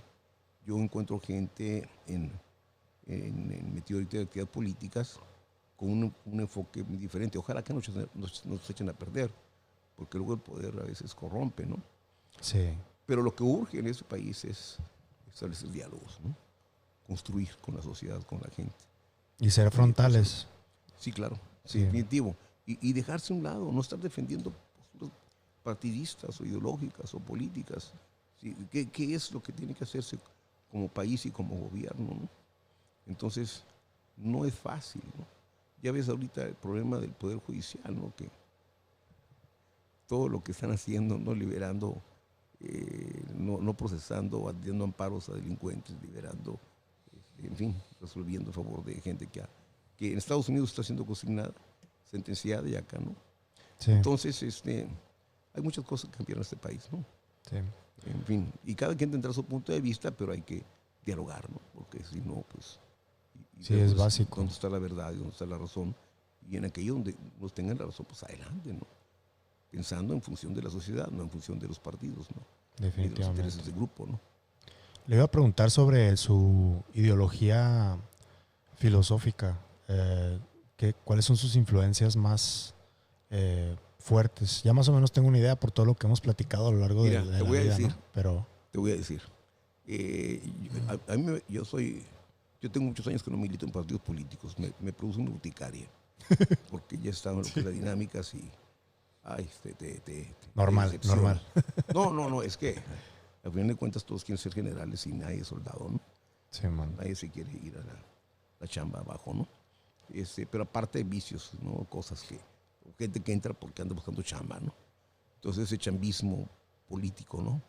Como yo lo viví ahora, no te voy a decir el nombre porque es gente que conozco, es gente que está en la vida pública, además es gente que aprecio, pero que pues lamentablemente pues ahí están. Y yo recuerdo muy bien que se juntó un grupo y yo estaba ahí. Y el grupo llegaron toda una serie de priistas, ¿no? Porque él también había sido priista, ¿no? Pero ya no era priista porque ya estaba con López Obrador. Pero él toda su vida fue priista, ¿no? Tuvo el Comité Nacional. Y entonces me acuerdo que llegaron, eran como 10, 15 jóvenes, bueno, relativamente jóvenes. Dice, jefe, mi líder, ¿qué onda? ¿Qué sigue? ¿Qué hay? A Morena. Están tardando. Vamos a Morena, ya. El PRI, ya, olvídense del PRI. Ahorita es Morena, vámonos a Morena. Qué fuerte. Claro. Qué fuerte. No, ¿Por qué estás pensando? No estás pensando en principios. No. Estás pensando, vamos, para entrar en la chamba. Sí, en tu taco. Para poder acceder al poder. Simón, en tu ¿Sí? taco. Y seguir haciendo negocios desde el poder. Entonces, pues ahí es donde necesitamos una sociedad más vigilante y más, que además que no pierda su memoria histórica, ¿no? Que no se le olvide lo que ha pasado, que no se le olvide quiénes han generado, quiénes han llevado a este país a esas condiciones, ¿no? Sí, entonces sí es importante, pues, desarrollar esta capacidad de análisis, buscar información, tener buenas fuentes y bueno, seguir impulsando todo esto. Yo, como tú dices, como estoy en el campo de la cultura, entre más niños, jóvenes sumemos a este proyecto. Ya es mucha ganancia. Dices, bueno, vamos trabajando, ¿no? Respaldando los proyectos. ¿Qué tanto podamos hacer? No lo sé. Yo ya me hice la idea de que yo no voy a cambiar el mundo. Mi ideología, me preguntaste. Sí. Ok, yo fui fundador de la Juventud Comunista en 1961 en Tijuana. Okay. Mi padre era del Partido Comunista, fue del Partido Comunista. Y yo estudié, formamos un grupo de círculos filosóficos, empezamos a trabajar y la idea de ir trabajando, pues, lo tienes que hacer de forma clandestina, primero porque el Partido Comunista no era considerado ilegal en México, siempre fue considerado ilegal en México, hasta después de que se hizo la reforma electoral. Entonces trabajabas en la clandestinidad. Había que ocultarse, se formaban las famosas células, y lo que empezamos a trabajar nosotros, la primera influencia, fue empezar a ampliar, reclutar jóvenes, principalmente dirigentes estudiantiles, con el objeto de que a través de los estudiantes pudiera hacer movilizaciones para protestar en contra de la represión política, por la libertad de los políticos, por una educación al servicio del pueblo, porque en aquel entonces el acceso a la educación era más limitada. Ojalá hubiéramos tenido las opciones que tenemos hoy ahorita. Sí. En aquel entonces terminaba la prepa y ahora mis compañeros iban a Sonora, a Sinaloa o a Guadalajara. Muchos a la UNAM, amigo. Que además cuando iban a la UNAM, muchos de ellos se convertían también en líderes, ¿no? Algunos del 68 estuvieron ahí como líderes, ¿no?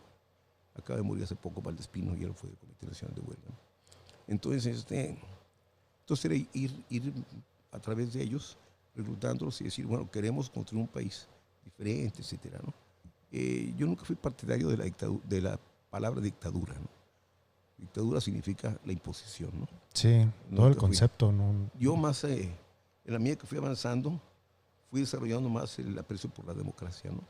Y lo otro es que en la medida que también fuimos avanzando, es el ir abierto, ir abriendo tu mentalidad a que una cosa es lo que tú quieres, una cosa es la sociedad que tú quieres y otra cosa es lo que otros quieren. Sí. ¿Sí? Obviamente a mí me gustaría una sociedad. Cuando hablo de una sociedad igualitaria, no me refiero a que todos sean pobres o todos sean ricos.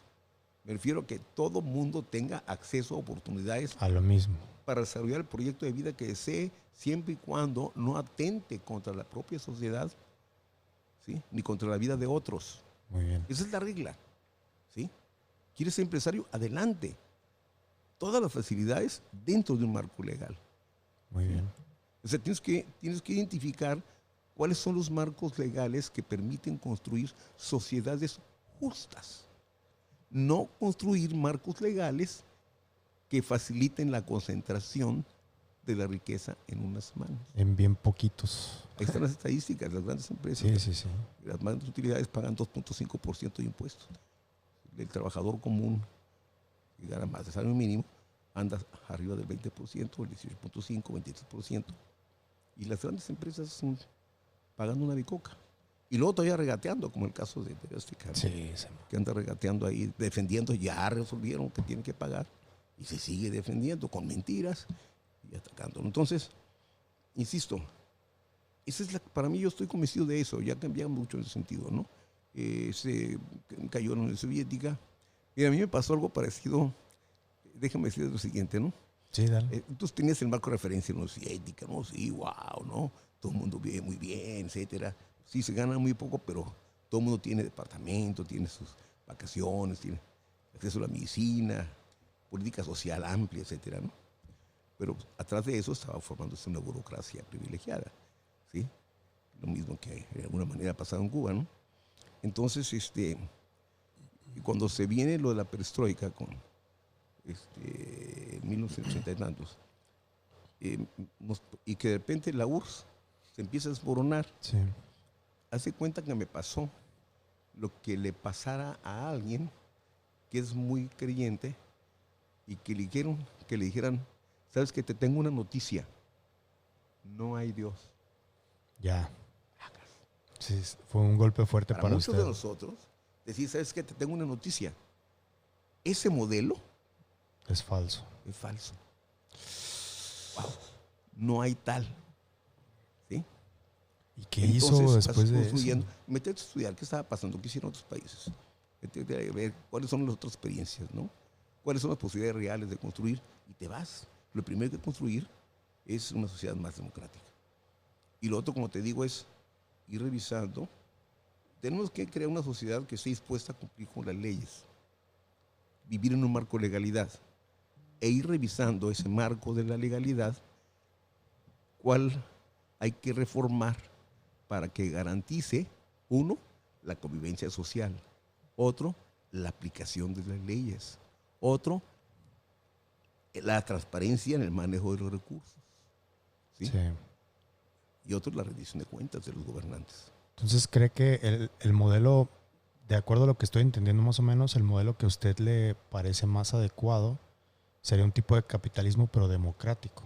Tienes ejemplos como el caso de, te voy a poner ejemplos, Noruega, Finlandia, Dinamarca, Bélgica, que viven con todavía el modelito de la monarquía, pero en donde tú ves reflejado lo que ocurre en la vida económica, lo ves reflejado en las condiciones de vida de la población. Sí, sí, sí. Ves realmente la pobreza, la reduces a un mínimo. Y ves que las condiciones de vida de los trabajadores es mucho más elevada, ¿no? Singapur es un ejemplo, ¿no? Por ejemplo. Pero Singapur tuvo que acelerar todo. Y ahorita la ciudad de los países que lograron resolver el problema del desempleo, etc. ¿Sí? Pero también tuvieron que reformar su sistema educativo, ¿no? Entonces, insisto, pero eso ya de cada sociedad, porque también los asiáticos tienen otra mentalidad. Sí, es una idiosincrasia muy diferente. Tienen otra historia. Sí, sí, sí. ¿Sí? Lamentablemente, en el caso nuestro, pues arrastramos ya un buen rato de no querer vivir en un marco de legalidad. Sí, nos gusta el desmadre, pues. Te echan el carro encima. Nos gusta el desmadre. No respetamos el alto y nos quieren levantar una infracción y la gente empieza a quejar y le quieren golpear a la policía. Sí. Yo recuerdo a los vecinos allá en Playas que nos pusimos de acuerdo porque trabajamos en coordinación con la policía y para mantener la vigilancia y todo. Y le decíamos, oiga, por favor, vigilen el tráfico. Ha habido choques porque la gente está pasando de los altos. No respetan las zonas escolares, pasan como si nada y no hacen, no simulan. Y me acuerdo muy bien con una reunión que tuvimos y empezaron a levantar infracciones. Muy bien. Y luego me dicen, ¿saben qué? La gente está protestando, ya tenemos la gente encima. Por pinches baquetones. Porque siempre dice la gente, dedíquense a perseguir delincuentes. ¿Por qué me levantan una infracción? Porque violaste la ley, cabrón. ¿Cómo que por qué? Obviamente. Mira, hay una encuesta que hizo un amigo hace ya algunos años, aquí en Baja California, y una de las preguntas decía, ¿está usted de acuerdo que se aplique la ley? ¿Sí? Y el 78% decía que sí y otro decía que depende. ¿Sí? Algo así. Pero cuando decía, si a usted le aplican una ley y que le afecta o no le gusta, ¿estaría dispuesto a cumplir con ella? Muy bien planteada la pregunta. Y el 80% dijo no. Sí, pues sí. Pinches. O sea, aunque sea ley, me vale. Sí, si yo no la acepto como válida, me vale. Qué huevotes, ¿no? Claro. Pero ¿cuál es el ejemplo que da la autoridad? Sí, sí, sí. ¿Sí? En términos de cumplimiento de legalidad. El mejor ejemplo que debería dar es la transparencia. Sí. Y el mejor ejemplo es aplica la ley. Porque en Estados Unidos, en cuanto llega la patrulla, te mueves. Sí, sí, sí. Allá es cultural. Y en cuanto te dicen, fíjate, es tan razonable. Por ejemplo, no sé si has manejado la carretera de Las Vegas. Sí, de hecho. Llegan a alcanzar velocidades muy altas. Uh-huh. Y lo que hace es, obviamente, aunque dice ahí 80 millas. Pues te puedes subir a 120 si quieres. Sí. Y cuando ve mucho tráfico, lo que hace la patrulla es ponerse enfrente para obligar a los automovilistas a bajar la velocidad. Sí, sí, sí. Por ejemplo, en Europa, en España, ahora que anduvimos en carros, tiene unas carreteras extraordinarias, extraordinarias. En esa ruta que viajamos de Madrid, Toledo, Córdoba, Sevilla, Málaga, Valencia, Granada, etcétera. Maravilloso, los paisajes hermosos, las poblaciones distribuidas en diferentes zonas, que yo aquí le llamaría rurales, donde hay cultivos, mucho olivo, pues, principal productor de olivo en el mundo, yo creo, Sí. España, ¿no? Y bueno, no se diga viñedos, pero no veías tanta imaginación, no lo observé. Sí hay ciudades, por ejemplo, como el Málaga, que sí se nota pues que hay un áreas de la ciudad, pero bien diseñadas, en la que están los edificios para los trabajadores. Sí. Pero hay señalamientos. Pero las carreteras eran maravillosas. Los letreros de curvas son de luz. O sea, si son peligrosas, te están prendiendo y apagando. Pero lo que me llamó la atención es un letrero en algunas carreteras que decía: empieza la zona del mayor número de accidentes. Ah, caray. Wow. ¿Qué te dice? Tome precauciones y bájele. ¿Sí? Porque hay zonas donde tú puedes subir la velocidad a 140, 150. Sí, hay un 170 futbolista famoso que se llamaba José Antonio Reyes, que jugó en el Madrid, que él se accidentó por la carretera de Formentera. Uh-huh. Él iba a 110 millas, iba más o menos. Sí, sí. Por ejemplo, mira, cuando dejamos ahí de Milán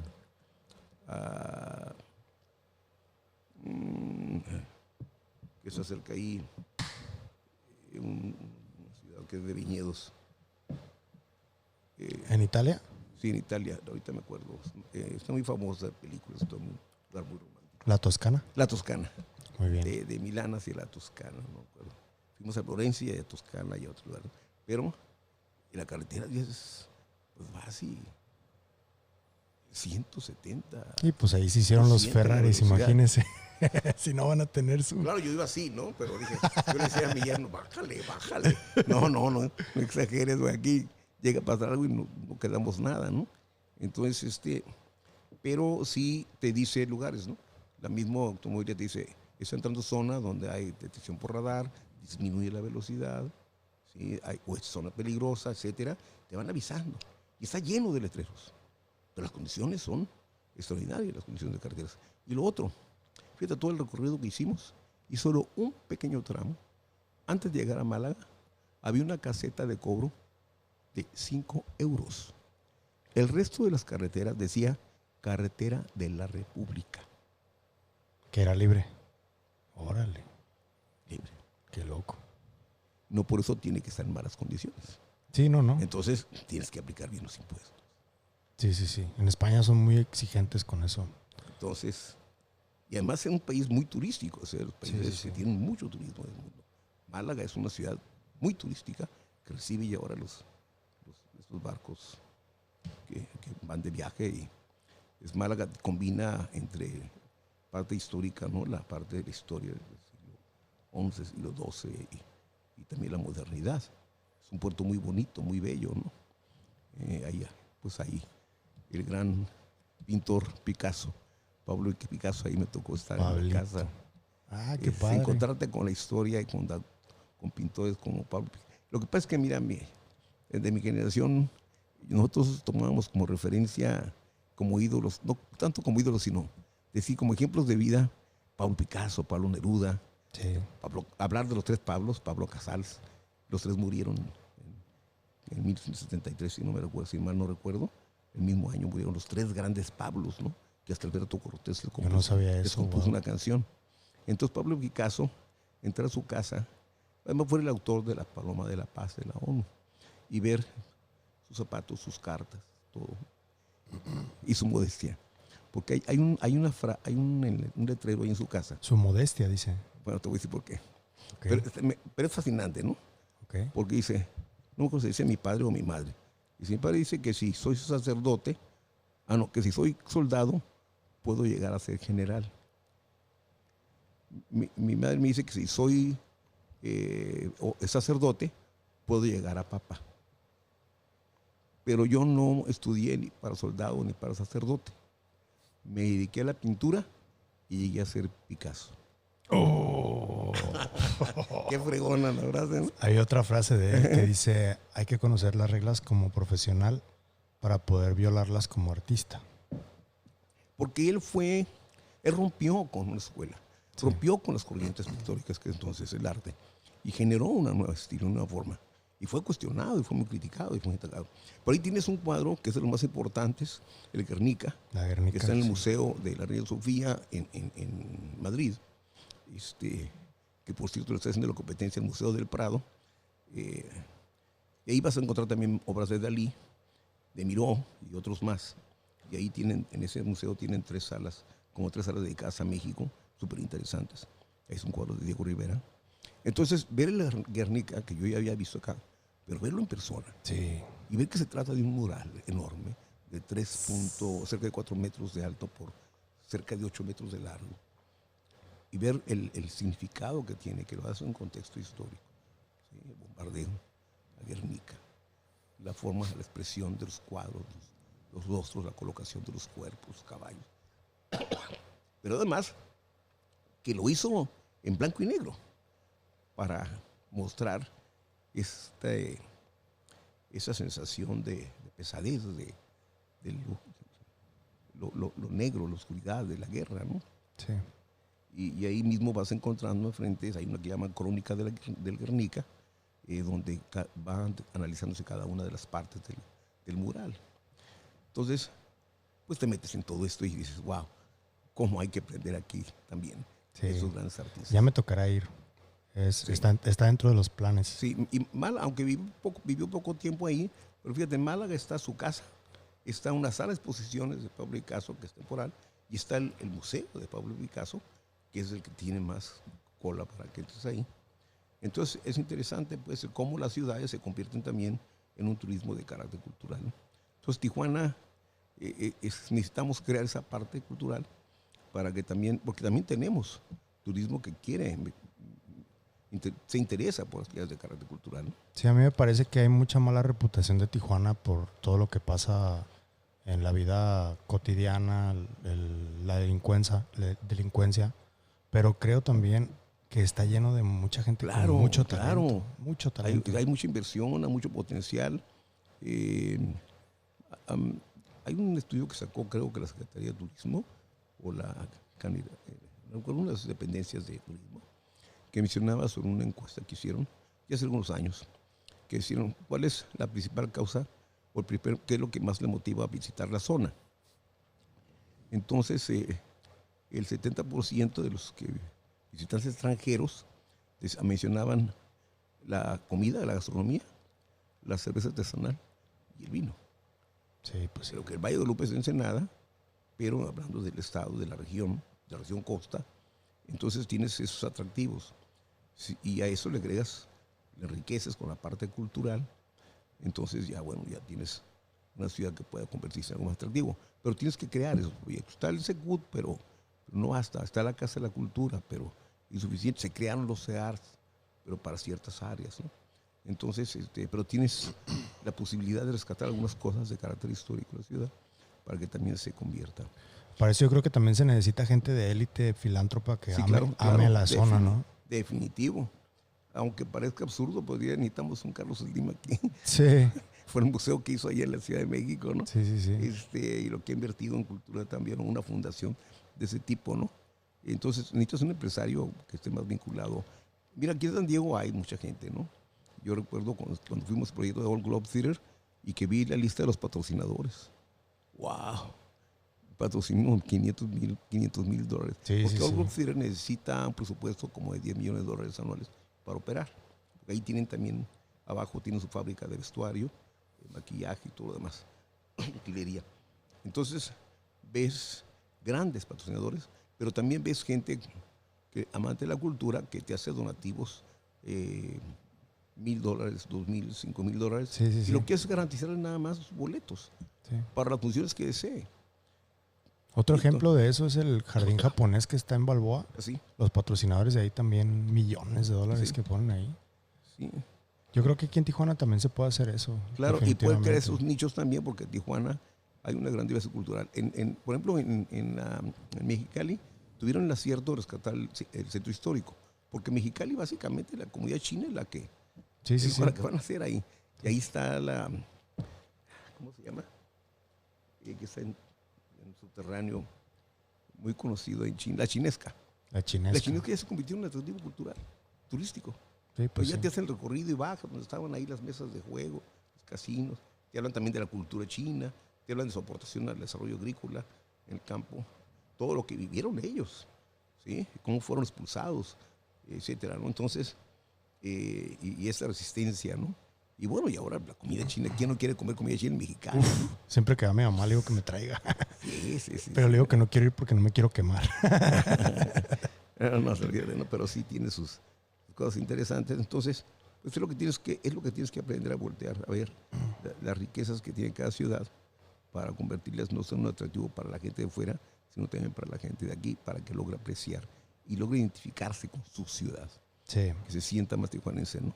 Hay gente que va a llegar por un paso y le va a valer la ciudad, pero hay muchos tijuanenses que sí deberíamos fortalecer esa identidad, el sentido de sentirnos pertenecientes a una comunidad que necesita ir construyendo mejores condiciones de vida. Sí, curiosamente del trabajo que yo tengo ahorita, he ido recomendando gente que es de aquí, que sé que tiene mucho talento y sí las han ido jalando para la industria del periodismo. Sí. Y eso se me hace muy, muy interesante porque como somos básicamente binacionales en cuanto al lenguaje, claro, eso nos da muchísimas facilidades. Y, es una gran ventaja. Sí, y tenemos inglés básicamente californiano, gringo, porque escribiendo y hablándolo y todo. Que no le guste a los ingleses. Como sea. No, y tampoco le gusta a la gente del sur del país, tampoco les gusta mucho. Claro. Reaccionan muy mal a eso también a veces. Pero bueno, esa es la frontera y eso es lo atractivo de la frontera. Sí. Hay que entender el fenómeno migratorio, es un fenómeno humano, ¿sí? Porque a veces desarrollan sentimientos de odio, ¿no? Sí. Y ahorita estamos teniendo un problema serio en toda la frontera, en ambas fronteras, por la gran movilización migratoria. Y entender el fenómeno migratorio como un problema de humanismo, un problema de humanidad. Sí. Que es un problema serio, porque la gente no sale de sus países si no tiene fuertes motivos y si no busca mejorar su vida. Nadie deja su lugar de origen porque sí. Sí, no, definitivamente. Entonces entenderlo como un problema serio, social, muy fuerte, y al que hay que invertirle ahí atención para que si se van a incorporar a la sociedad, que sea en los mejores términos. A mí me saca mucho de onda esa xenofobia que hay a veces que le dicen a una persona, eres ilegal. Yo no creo que exista un ser humano que sea ilegal, eso no debería de acuñarse de esa manera. Yo he escuchado a personas que dicen, oye, esa gente del canal, ¿por qué no mejor no la mandan al paredón? Y pues, Hitler sí pensaba. Hitler ya lo hubiera hecho, ¿no? Sí. Pero son seres humanos. Sí. Y hay mucha gente con ese tipo social. Sí, hay mucha gente con ese tipo de mentalidad. Claro. Que deberían de ser más empáticos, empezando por eso, yo creo. Claro. Sí, definitivamente, ¿no? Entonces sí, digo, es una zona compleja. No es tan fácil entrarle al toro. Sí, no. Un toro muy bravo. Sí. Pero sí tiene que irse, insisto, oyendo las voces de los ciudadanos y de la gente especialista en cada área, ¿no? Para que se atiendan los problemas como deben ser. Muy bien, maestro. Oiga, pues le quiero decir algo antes de cerrar, nada más. Dime. Todo lo que, esa atención que le estuvieron dando sus hijos cuando estuvo usted en ese momento, me gusta pensar que toda la gente que lo queremos mucho, fuimos parte de esas manos que lo estuvieron atendiendo. Sí. Porque la verdad es que yo me angustié muchísimo y me da muchísimo gusto que esté ahorita bien y esté platicando aquí conmigo. Vamos a aventarnos unas cuantas pláticas después, claro, si me acepta la invitación. Claro. Mira, yo inclusive quedé sorprendido. Yo nunca me di cuenta, hasta después me planteé con mi esposa. Mi esposa para mí ha sido fundamental. Fue y sigue siendo fundamental. Pobrecito, porque a veces me tiene que soportar con mi tos en la noche a veces, ¿no? Con mis flemas. Pero bueno, ese es el amor. Ese es claro. El amor, ¿no? Entonces, sí, fíjate que yo me sorprendí, porque hasta después supe cuando me internaron, pues era muy elevado el costo. Cuando dijeron, tiene que dejar una garantía de 250,000 pesos y son 80,000 pesos diarios, 85,000. Y mi hija no le alcanzaba su tarjeta, consiguió apoyo. Una de mis nietas, que es está metida en la gestión pública en San Diego. Ella es su maestría, es una adorable mi nieta. Como todos mis nietos, tengo 2 bisnietos y vienen otros 2 más bisnietos. Mi nieta inmediatamente abrió una cuenta, yo lo supe 2 o 3 meses después, una cuenta en, ¿cómo le llaman? GoFundMe. Algo así, GoFundMe. Sí. Dice, abuelo, dice cómo hay gente que lo quiere. Porque en 24 horas tuvimos que cerrar la cuenta de las aportaciones. No vas a acordarme. Me conmueve, porque luego vi nombres ahí, que dije, no es posible, sí. Lo queremos y mucho, luego, maestro. Las cartas que recibí, mi hija abrió un correo electrónico, puso ahí en Jaguares. Los que fueron profesores con diseño, mandé cartas animándolo. Yo no la leí hasta que salí. De repente me leyó una amiga cuando estaba en recuperación. Pero luego yo la leí. ¡Wow! Dije, algo hice bien en esta vida, ¿no? Dije, algo hice bien en esta vida, ¿no? Pero sí, yo no me quiero morir, ¿no? Entonces, no. Hay que seguir. 105 años. 105 años. Entonces, no, yo me quedo maravilloso. Estoy agradecidísimo con la vida, ¿no? Estoy muy agradecido con toda la gente que solidarizó de forma increíble. De mi familia, ¿qué te puedo decir? Es el eje de mi vida. Todos. La madre de mis 4 primeros hijos, todos mis hijos, tengo 6 hijos, 10 nietos, bisnietos, más los 2 que vienen, 2 más. Entonces, tengo muchas razones. 1, para ser feliz. 2, para estar vivo. Y 3, para seguir intentando ver si podemos mejorar este mundo. Sí, yo creo que sí vamos a poder. Esa sensación que usted tiene en el libro lo escribe muy bien. De no me quiero ir hasta que vea más mejora de la que ya ha habido. O sea, y sí. Y yo creo que hablo a nombre de toda la gente que le mandó esas cartas y todo para decirle que estamos muy contentos de que siga con nosotros y que le siga chingando, ¿no? Sí, claro. Ok. Y así va a seguir. Sí. Mientras pueda, ¿no? Muy bien. Dale. Pues el libro a Maite y El Hilo Invisible. Y El Hilo Invisible lo pueden encontrar en la librería El Día, en Tijuana. ¿Y en Amazon cuándo va a estar? En Amazon yo pienso que la próxima semana. Muy bien. Mira, vamos a volverlo a presentar. Yo lo he presentado varias veces, pero lo vamos a presentar nuevamente en una forma colectiva con 4 de mis compañeros de taller de literatura en el Secut a las 7, el día 7 de diciembre. Por ahí lo voy a compartir en mi muro. Ahí voy a estar. Y vamos a dar unas lecturas, ¿no? De 4 libros que se han publicado con la Escuela San Blas, que le llama así, con José Luna, que es un escritor y una persona que le tengo un gran aprecio. Entonces, hemos hecho un equipo muy interesante de lo que hemos aprendido todos. Entonces, vamos a hacer lecturas y vamos a tener ahí los libros también. Excelente. Yo voy a poner el link en la descripción cuando salga y también un link a la librería El Día también con la dirección y todo para que... Claro. Y pues muchas gracias, maestro. ¿Algo que quiera agregar? Agradecerte la oportunidad de poder dialogar contigo. Me da muchísimo gusto el que tengas esta posibilidad de estar en todos estos espacios deportivos, culturales. Estoy fascinado con todo esto, ¿no? Es un buen uso de la tecnología, ¿no? Sí. Entonces, vamos a ver a cuánta gente llegamos, ¿no? Entonces, aplicando la pasión. Voy a subirlo en todos lados. Sí, entonces, pues yo también lo voy a compartir, obviamente, ¿no? Pero sí, me parece interesante y yo creo que para eso deben ser los medios, ¿no? Hay una infinita necesidad de restablecer diálogos y esto lo veo en muchos países, ¿no? Lo vi mucho después de la primer viaje que hice, lo vi mucho en la gente en España. La gente no estaba en sus celulares, la gente estaba en los cafés, en los restaurantes, en lugares, en las calles, platicando, dialogando. Estaba ávida, ya no quería estar en los balcones. Nos encerraron. Mucho tiempo. Y como sociedad nos debilitamos. Sí. Entonces retomar la calle.